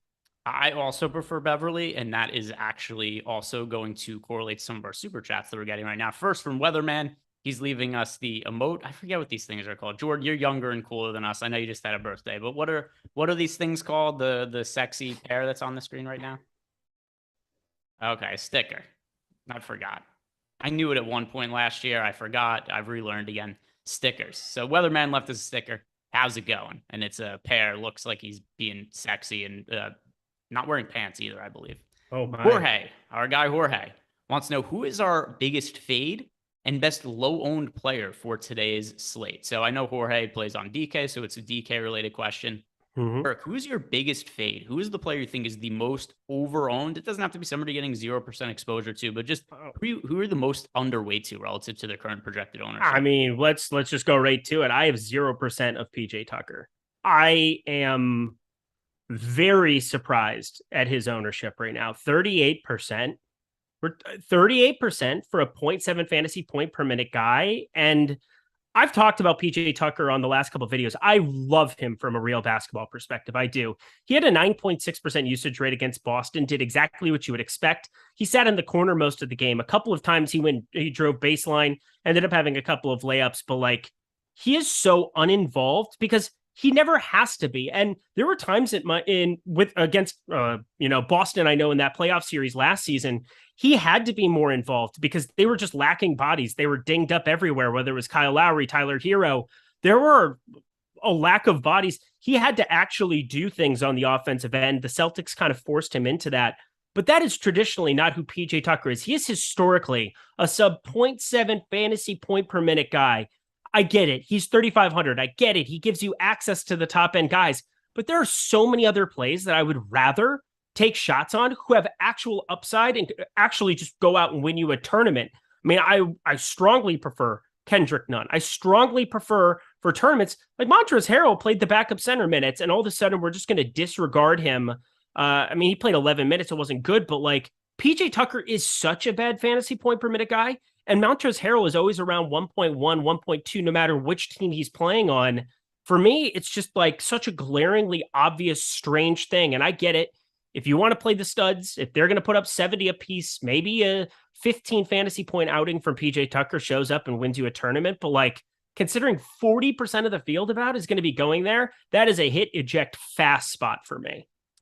Yeah, I understand all that logic. In the crunch I ran, I got to him just on my projections. I ended up getting to him 26% of the time, which is well underneath where the field is at on him. One for me is going to be D'Anthony Melton, who is actually a contrarian play I really liked in the first game of the year. But there's kind of a weird change here to where D'Anthony Melton's role was fairly nominal. He played 20 minutes off the bench, but only had an 18% usage rate. I don't understand why he's this popular. So we've got him projected for nearly 30% ownership. And in the first game of the year, the reason I liked him is I didn't know what his role was going to be, but he was projected for 4% ownership. To me, that seemed like a reasonable chance to take. At 29% ownership, that's close to 30%. That to me is unreasonable. So too much Melton for the field, in my opinion. I will say, opening night, maybe they just let Maxey run free there for a little bit more minutes, and maybe they do bring Melton. If those minutes get up to around 24, it's not atrocious if he shows up in a couple lineups for you, but like I'm with you. 30% on Melton and 40% on Tucker. If you're a tournament player and you don't kind of have alarm bells going off in your head for both of those guys, I mean, the Melton thing, we just saw how many times he couldn't get out on the floor for Memphis. It was such a surprising thing last season. If that just carries over into kind of that same role, I do expect him to have more than an 8.6% usage rate like we saw in that first game too, but different circumstances, different role. He won't be over a 1 fantasy point per minute guy more than likely. In this spot, he was right around 1.06 last season, I believe, was the final tally for him. But like, for me, I'm with you. I think that's a good call being underweight to that one too.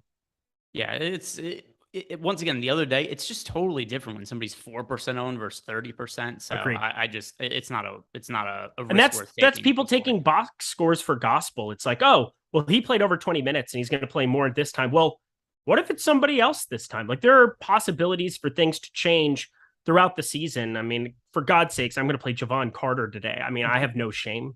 I have no shame. I don't know what to expect out of Milwaukee, but like, he could play some more minutes than we think. We've got him for 18 minutes here at Stokastic. I like him quite a bit. Just in terms of like for large field tournaments trying to win something. He's the second most positively leveraged guy next to Patrick Beverley.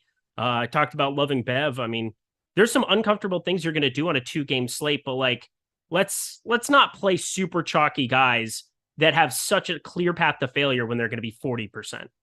And then the other part of Jorge's question was, who's our favorite low-owned play on this slate? So I kind of feel like I was on the right track with this the other day with Grant Williams as a pivot off of Al Horford. Oh, he played great.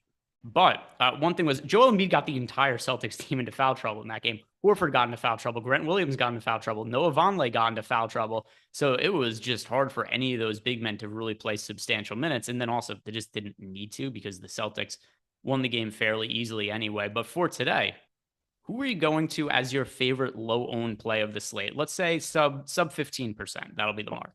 Is Javon Carter sub 15%? Yeah, he's at 9%. He's there. That's great. Your cutoff is so brutal because I was about to go on a Zubats rant. He's at 16% on DK. So I guess by default, I can't necessarily say that one. I'll go with Robert Covington because this is a guy that 0.85 fantasy points per minute. That's kind of been his rate. He had so many different changes of roles over the last couple of years. There are times he's been offensive minded. Portland, he's had to, get a bucket and be more involved offensively there. He's center only on DraftKings, which is a really weird eligibility that we're looking at. But you look at some of the other centers that exist. If Embiid's going to put up 40 or 45, which again, I don't think he looked all that good in the first game. Maybe that's a hot take if people are just looking at the box score. I thought he looked pretty sluggish, and maybe he's just going to go out and put up a 70 burger. But it's not so much me saying that Embiid's a bad play because he's a very good play, but there are just so many other guys at center that are just very, very volatile. And if Kawhi Leonard isn't going to be on the floor, they have so many different iterations and small ball lineups. Nobody knows what this Clippers starting lineup is going to look like. Nobody knows what this rotation is going to look like. There's guys like Terrence Mann and other pieces that have been there. But one thing that is gone, and we saw it yesterday, Isaiah Hardenstein played an awesome role for this Clippers team last season. He is a player that I've just always really, really liked. With his absence, if Zubats isn't going to be on the floor playing center, I think Covington can play small ball 5, especially against the Lakers and Anthony Davis. So like, he fits in role-wise into what I'm looking at. He makes a good pivot off of 26% Brook Lopez. He's kind of in that exact same ballpark. You can basically 1-for-1 swap him. And you're just a very bleak center position. We saw Damian Jones. That did not go well. A number of these other pieces, I would just rather take my shots on him. I think he'll be more in the rotation. I think he has a better chance of being this rotation long-term than like a Nicholas Batum or other pieces on that bench. Yeah, it's John Wall for me right now, projected for 14% ownership. And I don't like to look too much at the preseason because it doesn't tell us all that much. But John Wall in the one preseason, or at least the last preseason game he played, he did get 20 minutes, which makes me think that he's probably playing at least that to open up the season. And he's still a guy who, even though he's older, I presume he's going to be fairly washed. He's healthy at least now. That's not something we could always say about John Wall in the past. And if this is it's also a guy who there's such a wide range of outcomes to me with John Wall. He might look terrible tonight. He might look great. It might be something in between. But if the field isn't playing him on a 2-game slate, we know the talent that John Wall has, and he's very cheap right now on DraftKings, only $4,900. To me, there's a good amount of upside in that price, just on the chance that he's a fraction of what he was in previous years. And by the way, for people who don't remember what happened last year he was actually healthy and just didn't play because the Rockets left him home all season. Wild. Just wild. They also were spending a ton of money.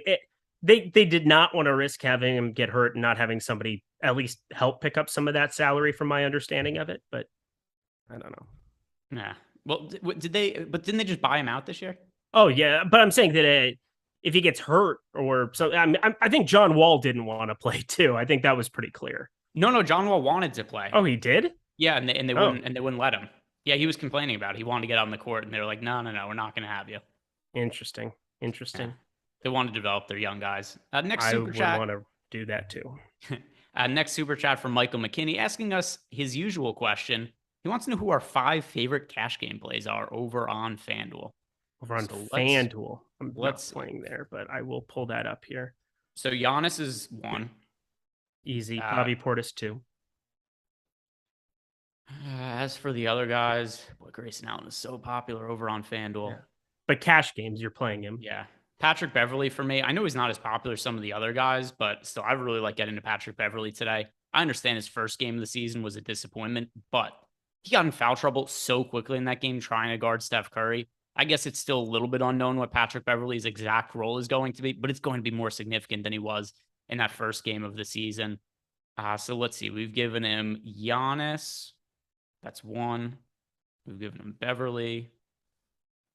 You said Portis. That's another one. Portis massively popular on FanDuel. That's 3. The other 2. I'm going to say Joel Embiid as 1. The center position is just really difficult to fill over on FanDuel today. Although Portis also does have center eligibility, but Giannis, Embiid, Portis, Beverley. So let's give him one more pay down option for cash games. Is it just Grayson Allen by default because he's so cheap on FanDuel and popular? I guess that's just kind of the answer. Tournaments, I think he's too popular on FanDuel. Nearly 50% of the field is playing him. But for cash game purposes, I get it. Yeah, I'm playing him a little. I've got 25% on DK, so I mean, I'm just kind of flip flopping it. I'm not playing on FanDuel, but if I were, I can tell you that would be too much ownership. He's 18.3% on DK. Yeah, we're on the same page there. But Grayson Allen, it's a lot of ownership. Might as well just cancel out part of the field by playing him on FanDuel there as well. Let's talk about some of the other pay down options that we have on the slate. You and I, we both like Patrick Beverley on both sites. We talked about the merits of getting to Tyrese Maxey, who's considerably cheaper on DraftKings than FanDuel. I don't really like him on FanDuel at his current price point. He is crazy expensive over on FanDuel relative to the DK price. Maxey is 6,600 over on FanDuel. It's just not quite as appealing. But who are the other players that you're really prioritizing as guards? Yes, guards. I guess the Lonnie Walker, Kendrick Nunn, Austin Reeves, like talking about this Lakers backup situation, I think a lot of them benefited, got more minutes than Patrick Beverley. And if I'm going to be higher on him, I think there have to be ways of getting away from Lonnie Walker for sure. But I can't fade 3,700 Kendrick Nunn on this slate. I feel better about him just because of his fantasy point per minute rate, where if he does get minutes and he does find court time, he's just a better producer than a PJ Tucker. So like 20 minutes, 23 minutes of him is more valuable than 26, 28 minutes of PJ Tucker. That's just math. And so I think I'm more equipped to be playing more Patrick Beverley, more Kendrick Nunn from the Lakers side, just kind of figuring out what I wanted to do with them. I feel like that was kind of the key to 2 slates ago. And I think it's definitely kind of the key to this slate for sure, in my standpoint, just because the Clippers value is so volatile. I think you're just running into a lot of issues. I don't mind the John Wall call. Obviously, perennial all-star when healthy back in the day. Is he washed? Isn't he? We don't really know. You might as well take that shot now while he's sub 15% and sub 5K, because if he ends up being good, you're in a lot of trouble. Whereas there's a lot of known quantities down here. George Hill just isn't it. Terrence Mann isn't it. I mean, I said Javon Carter, but that's just a pure 3K punt leverage type thing. I have 19% of him. Sticks out in the boom bust tool. I think he does just play that point guard role, and it gives me access to go up and get all the studs the same way everybody else is playing PJ Tucker. And I just get it at a fraction of the ownership. Yeah, and then I think something else too when it comes to the guard position today. By the way, I'm getting to so much Patrick Beverley in the builds that I ran. Like he to me is the best value play on the slate. 78% for me, for what it's worth. Yeah, but and even on FanDuel, where he's a little bit more expensive at 5,000, all the players are generally a little more expensive right now on FanDuel. So I don't have an issue with that price point either. Assuming that Beverley is going to play more minutes today, which is a fairly safe bet, unless he gets hurt, I don't think he's picking up. How quick into the game did he have 2 fouls last game? Like 90 seconds? Yeah, it was quick. And it's funny too, because he was on First Take and whatever else this summer talking about how Steph Curry is like an impossible guard and you make sure you get your rest before you get in there and face Steph Curry. That it was like, boop, boop, get off the floor. Yeah, he was off the court very quickly in that game. And then he did kind of salvage his fantasy line because he had 4 steals and 2 blocks in that game, which was totally lucky. Really secured me some min cashes for his late game defensive hero heroics of the people. there. But There are assuming other that he's people. going to play north of 30 minutes tonight and that he's going to be able to avoid foul trouble, which player on the Lakers do you think that takes the most away from him? Because those minutes have to come from somebody. I said that's where I'm hoping that they're coming away from Lonnie Walker. Lonnie Walker closed though and shot the lights out of it. So maybe that's a problem. And maybe I'm overthinking that a little bit, but I got to assume Kendrick Nunn too, because of his shooting. LeBron James even just said it. We need shooters. We don't really have that. Kendrick Nunn, a much better shooter. I don't know. It's going to be him or Lonnie Walker. I suppose Lonnie Walker can start and play the 2-3 and a little bit bigger, but I don't really want to get too crazy thinking about it because they're both cheap. Like that's the thing too, is like price wise, I do think it takes away a little bit from Kendrick Nunn, but he's 3,700. And if they need shooting on the floor, there's a path for him and Beverly to be on the floor together. Not a quote unquote small ball lineup because you're still going to have the regular guys out there with him. But I don't want to make too many assumptions off of one game where, for all intents and purposes, it got blown out late. All right, so I have an answer to this. I'm ready. Do you know anything about Matt Ryan or his story? Matt Ryan for the Lakers. I mean, he's a great quarterback.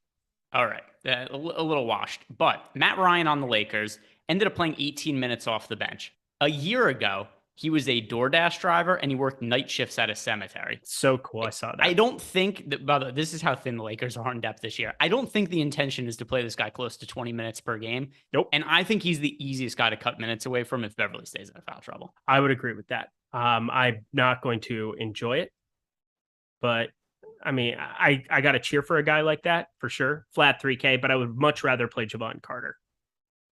It's just hard for me to give him the minutes. And also, like, what is this guy from points per minute fantasy production? Like, I can't imagine it's all that much. The guy was a DoorDash driver a year ago. It's wild. DoorDash driver and worked night shifts at a cemetery. So once again, it's a cool story. To be fair, Austin Reeves looks like Tyler Xander, so one of our producers. Like, yeah, that's Austin another reason to downgrade him in projections.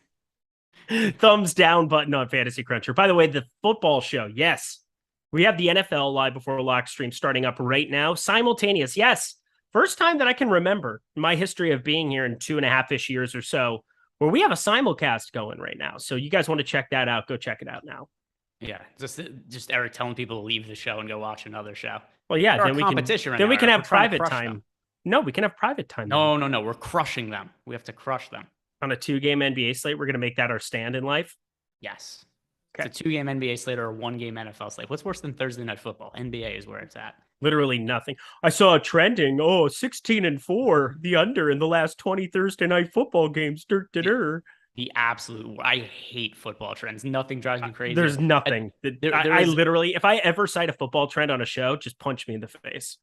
When the Chiefs were playing the Buccaneers earlier in the year, I saw people were like, oh, Patrick Mahomes is undefeated in this situation. Tom Brady's undefeated in this situation. And everybody was just using that to place whatever bets they were, but they just conflicted with each other. The whole thing was dumb. Andy Dalton 0-11 on his last 11 primetime football games. Might as well make it 12. Andy Dalton 0 for 13. He doesn't shave his red pubes before playing on Thursday Night Football. Go fuck yourself, friends. Use them as ambers for the fire. Get it started. Discord channel from Jumpo. He wants to know thoughts on Javon Carter in DK3 max. So Eric touched on him a little bit before, and I do agree. I think Javon Carter is a pretty good contrarian GPP play. It's hard to find guys that are going to get minutes that are low owned on a 2-game slate. And I think there's opportunity for Carter just because Bucks are going to be shorthanded to open the year. Chris Middleton, wrist surgery. He's out for, it looks like, maybe a month or so to open the year. I think that gives an opportunity for Javon Carter to play some extended minutes. As far as guards go, is there anybody we haven't talked about that's going to be important for you? So wild. Javon Carter and Matt Ryan have almost identical ownerships. And I have one projected for 2 minutes, and I have 4 minutes now because I did give him 4 now. And Javon Carter I have for 19 minutes. Wild stuff. And like I said, also, there's going to be a lot of people that just assume like, oh, look, Matt Ryan played 18 minutes in the first game of the year. He's going to play. Don't forget, Patrick Beverly got in extreme foul trouble. And it's just really hard for me to believe that the Lakers' actual plan was to play. Oh, he's going to be more popular than that now. Drew Holiday. well, Javon Carter in the starting lineup. I'm pushing the chips in the middle. That's disgusting, but you don't need to play 100%, but I think I'm going to. Drew Holiday, Javon Carter, Grayson Allen, Giannis Antetokounmpo, and Brook Lopez, the starting lineup. Oh my God. My Bucks. God. All right, I'm going to put him in for 27 minutes just for the hell of it and see what happens. That puts him at around 18 fantasy points. I'm going to have so much Javon Carter. Yeah, I think Javon. You know what's annoying though. In some ways, this would make Carter a slightly worse play, just because everybody knows he's starting now, and he was somebody we kind of already liked. So pissed. They shouldn't be allowed to swap to him, right? No, he's mine. Yeah, you get carte blanche. You talked about him first. I hate when this happens. He goes from being 7%, and he could have played 20 minutes off the bench, and I've been Yahtzee. Oh, dude, that's so wild. So, I mean, the major question is, what do we do with Bobby Portis now? Like, do we... not starting Bobby Portis is not what I was expecting today. No, and Javon Carter starting was also not something I expected. Well, there we go. See, this is wild. There's been a lot of news. Here's the thing. I am not going to get off of Bobby Portis. He's too good of a fantasy point per minute player, but he's still going to be 40% owned today. Like, is everybody going to be able to have time to get off the amount of Bobby Portis they already had in lineups? I say no. I don't think so. And there's also a trickle-down effect, too, as I'm kind of thinking through this. So it seems like this would mean the Bucks are playing some smaller lineups. Does this mean Brook Lopez plays a couple less minutes as well? I like that thinking. I mean, I think the biggest upgrade that I'm going to give as a result of this has to be to Nwora. Like, he's 5,100. You're talking about small ball. I had him for around 20 minutes. I think that seems about fair. What did we have for it, Stokastic? We have him at 20 minutes exactly. 20.1 minutes. That's beautiful. I mean, the biggest boost goes to Carter, though. Oh, yeah, Carter, by far. I'm saying outside of Carter. Carter, we downgrade Portis. Obviously, you got to trim quite a few minutes off the top of that. Portis goes from somebody who I think everybody around the industry had around 30 minutes, 29 minutes, and I'd make that 25, 26 right now. He's still going to grade out good. Like, that's the thing.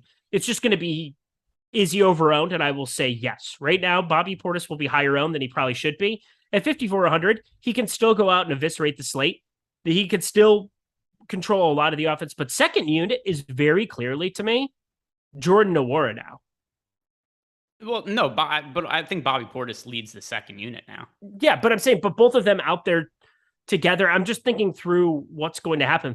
Like George Hill, I don't know what to do with now.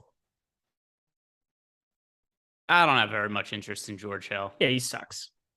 He's actually a good basketball player, but like, because there was times last year where there was a bunch of guys missing for the Bucks, and they still wouldn't really give him the minutes. I'm not sure the playing time's there, and he's not really a particularly great fantasy producer at this point in his career either. See, what is this? Josh Gillum, Carter gonna bust like Terry Taylor. What were you watching? What? The dude, like, he had 4,400. He put up 29, 30 fantasy points. What are you actually talking about?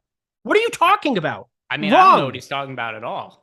Oh my God. See, this drives me nuts because, and I don't want to go on a complete rant about this. We don't have the time. We don't have the energy. I don't have the energy for damn sure, but I'm just saying. You seem to have the energy if we're really honest. Just because a dude didn't win you a tournament does not mean that he busted. If somebody puts up 6x, 7x or whatever, I hate multipliers, so I'm not going to think about it that way. But like, if somebody still is a really good play in your lineups and other plays just smash beyond it, it doesn't make them a worse play. He was sub 20%.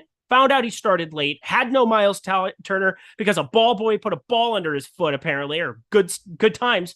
But, like, what are we talking? Oh, Jalen Smith, Terry Taylor. He was 3K flat. That's what I'm saying. Terry Taylor was 3K flat starting in the National Basketball Association. What are we talking about here? I did mix them up at first, but we're back on track. What I'm saying is that he was 3K flat, put up 20. He did not burn you. You did not lose because of Terry Taylor yesterday. You lost because of Bam Adebayo. Good talk. I know I personally lost because of Bam Adebayo. I don't know what this guy's lineups looks like, but for me, Bam Adebayo, he lost his soul in the postseason. Things have just gone south since then for Bam Adebayo. To be honest, I don't even know what we're ranting about right now. I don't. Just get mad with me. Just back me up here. Thank you. There you go. Yeah, that's how I get angry. I didn't. Sometimes I transform into the Hulk. It didn't happen that time. Maxey gonna embarrass Carter. Very, very live. Jake Nunley, chill, dude. I'm fine. My dog's now mad. Yeah, you got Duke all riled up. Whatever. Any other guards you want to talk about really quick? Yeah, no, I think we're good. We can move on. All right. So today's show, we're sponsored by BetMGM. If you guys haven't signed up at BetMGM yet, here is what you're missing out on.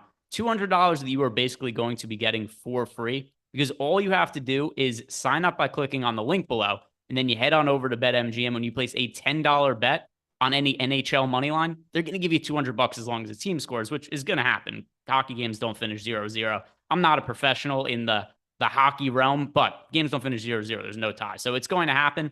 A team is going to score a goal, and you're going to get your $200. And with that, you could use it to bet on more basketball, more football, help build your bankroll. Eric, let's really quickly run through some of the bets that are available. Yeah. Is there anything that stands out to you? Because I know for me, my favorite bet of the day is no longer on the board. I really liked under 23.5 points for Kawhi Leonard. It's been bet down to 17.5, though. Oh, yeah, no, that's not good. Reggie Jackson, the under a 13.5, looks like it makes a lot of sense. The best line for that is over at BetMGM, -110.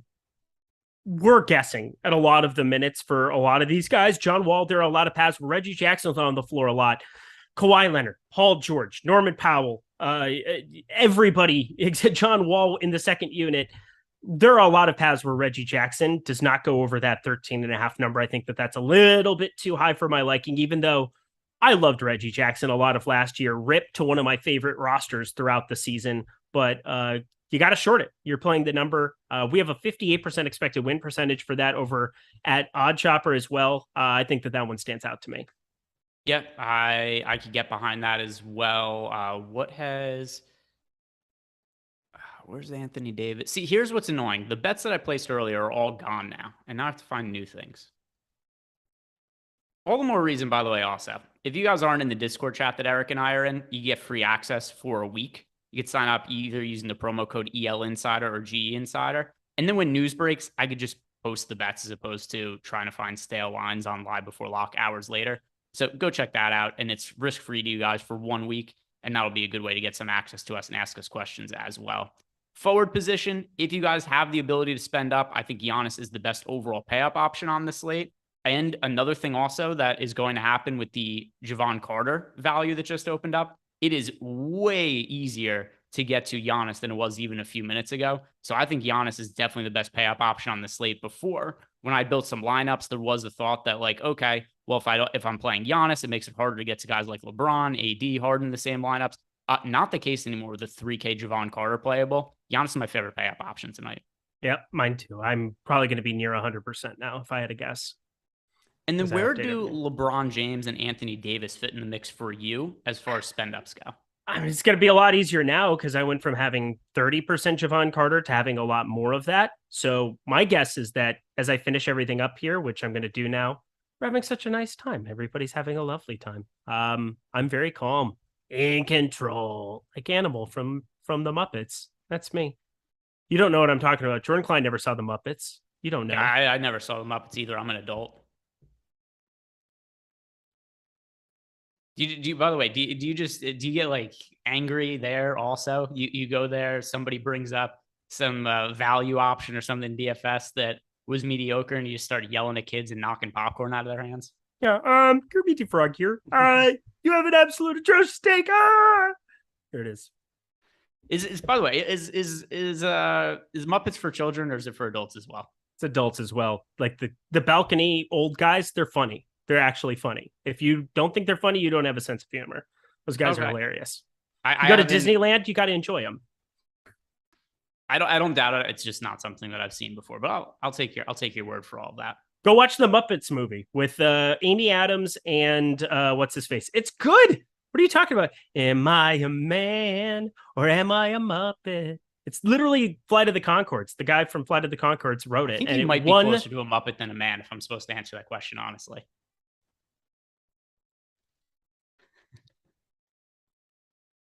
You're not going to transform. Stop trying to do it.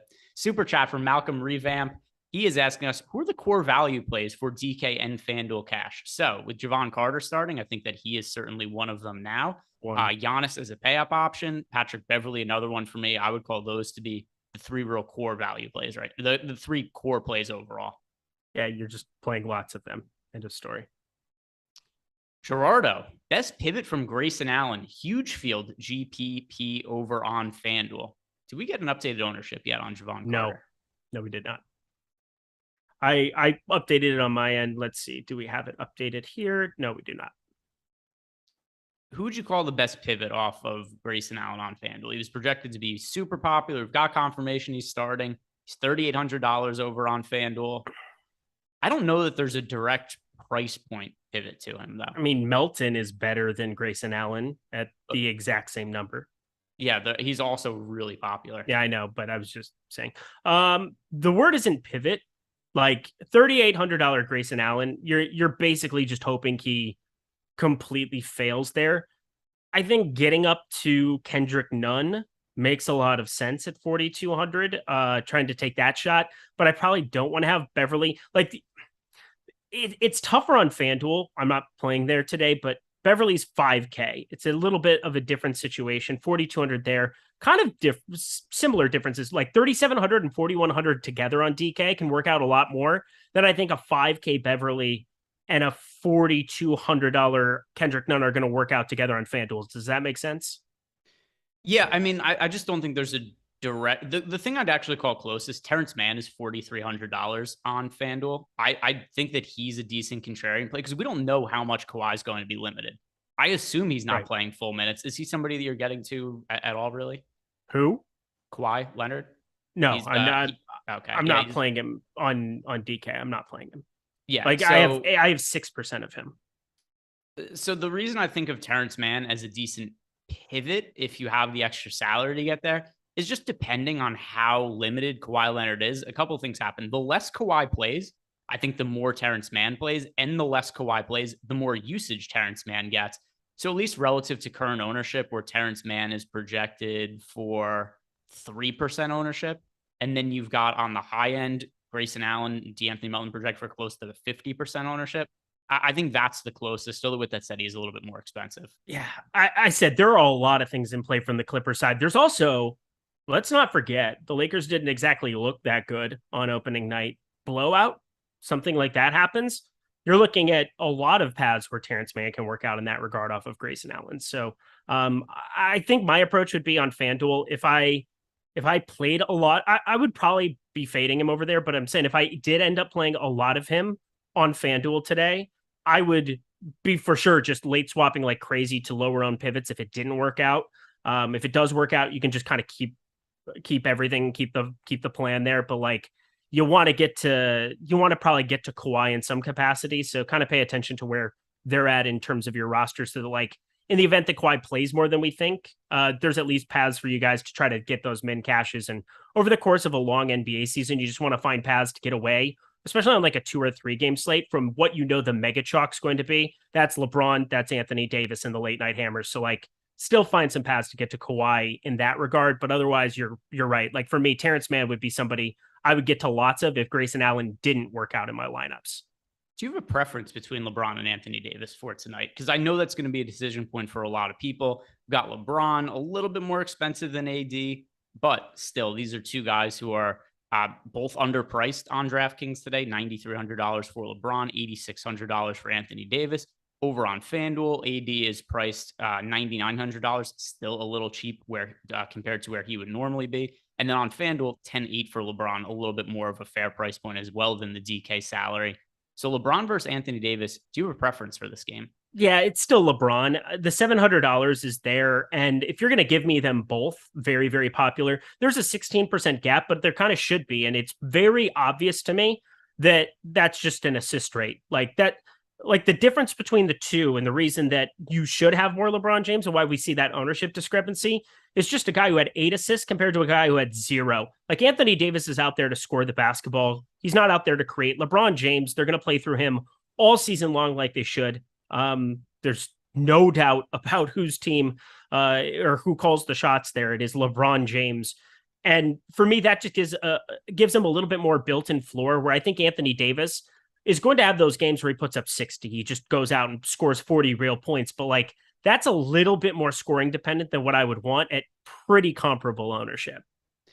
And then the one other pay up guy that we haven't really talked about here, Paul George, another guy who you and I, we've got a colored history with our friend Paul George. And if Kawhi Leonard, once again, is going to be playing less minutes, it's more opportunity for Paul George. Here's the one issue, though. I prefer Giannis. I prefer LeBron. I prefer Anthony Davis. I prefer James Harden. I don't project Paul George poorly. I just get to these other guys more than him. And one of the opportunity costs of just having those other guys be higher, trying to get to Giannis a whole bunch, and also Joel Embiid. I didn't mention him. It kind of gets me to a number on Paul George that I just wouldn't be comfortable with over the course of 150 lines. But I think it's just kind of the right way to go about it projection wise. Is he a higher priority for you? Giannis, yeah, he's a priority for Paul me. George. Paul George is not. Yeah, no, I'm with you. If Javon Carter didn't exist the way that he does now, I would probably have a different answer for you. But we just got everything updated here at Stokastic. Javon Carter doesn't like jump off the page in terms of projection. We have him in for 25 minutes, I believe it is. That puts him in right around 16 fantasy points. That's something you can live without. I'm not going to, because it just gives me all the access to, I think, the top ceiling on the slate. That is Giannis Antetokounmpo. I want to play a lot of him, and I want to play a lot of Joel Embiid at 10-3, even though I do have my concerns about him. I'm right around 50% of him. I just think they make better plays than Paul George and Kawhi Leonard. I can't imagine the Clippers want both of them playing big minutes early on in the season. We're going to see Anthony Davis and LeBron James coming off of last season, where they had the first postseason off forever for both of them. Like, legitimately, that's an underrated thing where I think they're more equipped to play more minutes right out of the gate. But Paul George, Kawhi Leonard, can't imagine that they're going to get there. Feel very, very good about getting to a lot more Giannis than I do any other stud on the slate. Yeah, and then as far as the cheaper options going forward, it's hard for me to prioritize them because I like paying up for it. I like getting Giannis. I like getting LeBron. I like getting to AD. And then in the backcourt, that's where we've got Javon Carter. We've got Tyrese Maxey on DraftKings, a little more expensive on FanDuel. Patrick Beverley, a guy who you and I are both playing a whole bunch of. Guard is where I'm finding my value. Forward now, really more so where I'm paying up, especially the Javon Carter news changes the outlook of the slate a lot. Makes it easier to spend up for some of those high-priced forwards. So for that reason, I'm not really getting to a whole bunch of the cheaper guys on the forward position, especially because the chalk there is PJ Tucker. I'd rather look elsewhere if I'm going to play somebody who's popular. Is there any cheap forward that really is standing out to you? No, nobody. There's nobody. And like, you can take shots on Austin Reeves. You can take shots on Danwell House or Wesley Matthews. Take your shots in large field tournaments on all of these guys. You should probably have exposure to one or a couple of them to try to find that one guy who pops that we don't expect. But the word prioritize, probably not. Lonnie Walker is really, really, really, really popular. And that is an uncomfortable. I'm not going to put him in the same category that I put PJ Tucker into. But Lonnie Walker's not that good of a fantasy point per minute guy at times. Like 0.9 last season, but I'm going to see that go down sharply playing alongside Anthony Davis and LeBron James, as opposed to DeJounte Murray, who could create for him, playing alongside Devin Vassell and Keldon Johnson. You're looking at a starkly different situation for Lonnie Walker. So 4,100, is he fine coming off of 29 minutes and playing there? Yeah. If you wanted to prioritize him and not prioritize Javon Carter or somebody else, so be it. But that is definitely not going to be something I want to do in terms of projection. All right, let's get caught up on some super chats here and some questions. First, Mr. Moneybags.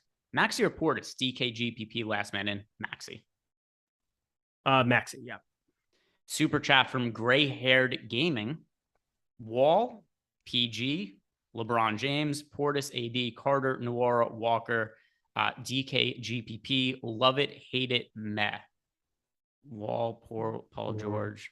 I would first of all just say you should switch Carter to Wall and Wall to Carter, because you want to have your late swap ability. So if you're just reading that off the page, the way that you, the way that it's in your lineup, make sure you have the later games in your guard, forward, and utility spot.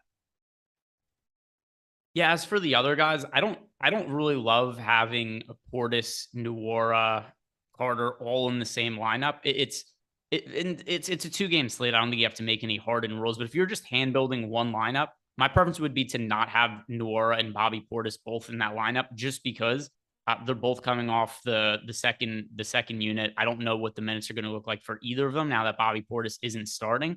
And I do think that one of them is probably going to have a game that cuts into the other. If Bobby Portis is taking the majority of the shots off the bench, it's going to come away from Jordan Nwora. So to me, I don't love the idea of having Portis and Nwora in the same lineup, but 2-game slate, I think the biggest takeaway is really what Eric said before. Make sure that you have your players that start first in the point guard, shooting guard, small forward, power forward, center spots. You want your other guys in the flex, forward, and guard spot. You're just giving yourself more flexibility because we don't know what the Clippers starting lineup is going to be. There could be an unforeseen value play. You want to get as much flexibility as possible to make some swaps to that lineup. If you had to guess the starting lineup, who do you have for the Clippers starting? It's such a ridiculous question because there's like so many iterations that I think they could go with if they wanted to. All right. So Reggie Jackson, Paul George, Marcus Morris, Ivica Zubac. We feel good about that. And then it's who is going to be that final guy for them. What makes it hard is they went with so many weird lineups last year. And there would be times where like, oh, we know who it's going to be. And then it'd be like Amir Coffey starts, who we'd have projected for 0 minutes going into that. So my gut feeling is it's somebody stupid, but I'm going to lean towards, are they just going to go out and start Kawhi Leonard because that's what happened the other day also where we had this situation where the news came out about a 2-game slate? I'm going to guess Robert Covington's the other starter. I like that. I'm hoping so because I have a lot of Roca. I talked about him already. That's what I'm hoping for. I have 28% of him at the moment, but a lot of things wouldn't surprise me. So I'm just kind of keeping my options open with a number of those spots. So make sure, as I said, and as Greg repeated, guard forward utility. If you're hand building, always make sure they're later so you have more opportunities to react to it because it would really suck to not have maximum flexibility. Next super chat is from Nelson Resto. Morris, Portis, Harris. How many bucks is too much? For a 2-game slate, I wouldn't set any hardened rules. If you have a lineup that's going to have like $5 or $6 players, that's an issue. But if you have 3 or 4, it's not really all that much of an issue for me on a 2-game slate. The other you could even have 5, and I wouldn't completely besmirch you because overtime's a thing, and a lot of ways that you get 2 value pieces who go nuts next to Drew Holiday, Giannis, and Portis off the bench. Like that would not shock me in any way, shape, or form. But I would probably lean towards 3 or 4 as like the max number. Of those guys, Morris, Portis, Harris, which is your favorite? As it stands right now, Harris, by a landslide, actually, between the 3. I don't know what to make of Marcus Morris's minutes here. And Portis coming off the bench, he's really, really good. But I still think he ends up too popular. Like that's maybe something I'm overthinking, and I'll get to lock here in 2 minutes and I'll be upset with myself, but I think Harris is the right answer. Yeah. I mean, he's starting. We know he's starting. I think we could feel good about his playing time at the very least. I do think that he's going to be a little bit thin this year in terms of upside because he's playing alongside James Harden, Tyrese Maxey, Joel Embiid, but he's significantly less expensive now than he was the other day. Do you remember how hard we were tilting Tobias Harris after he got off to that hot start? And then he literally scored 0 fantasy points after we finished. Yeah, it was awful. I don't think did he score at all the rest of the game? I think he had a steal and a bucket at the end of the 4th quarter. And those were the only fantasy points he scored outside of us when we were on the Afterlock show. Good times. Yeah, really good times. He ended up sucking that game, and it looked like he was going to be necessary at the time. At center, is there anybody you're playing outside of Joel Embiid that you think warrants us talking about here? Nah. Zubac, I don't think is a bad. Talked about Covington already. That's the only guy that I think otherwise. Brooke Lopez and Zubac, like I like Zubac a lot. I always have, as long as he's starting, I'll have an appropriate amount of Zubac. He won me 100K once. I like him very much. But do I want to prioritize him on this? Like, there's no priority other than Joel Embiid at center. Yeah, Giannis is center eligibility. Anthony Davis is center eligibility, at least as far as DraftKings is concerned. Over on FanDuel, we've got Anthony Davis and Joel Embiid both with center eligibility. I think they are by far the 2 best center options. We've got all the value at guard. I think that's a place to save salary. Let's just spend up for the forward center options. That's where I think the optimal way is to build lineups today. That does it for us. Guys, thank you very much for watching. Also, if you're playing the football slate tonight, we've got the NFL show going on. I know Eric tried to direct our audience to them before. I told you to stay. Now you can go watch the football show. So go check that out. Also, before you guys leave here, like this video, subscribe to the YouTube channel, and good luck tonight.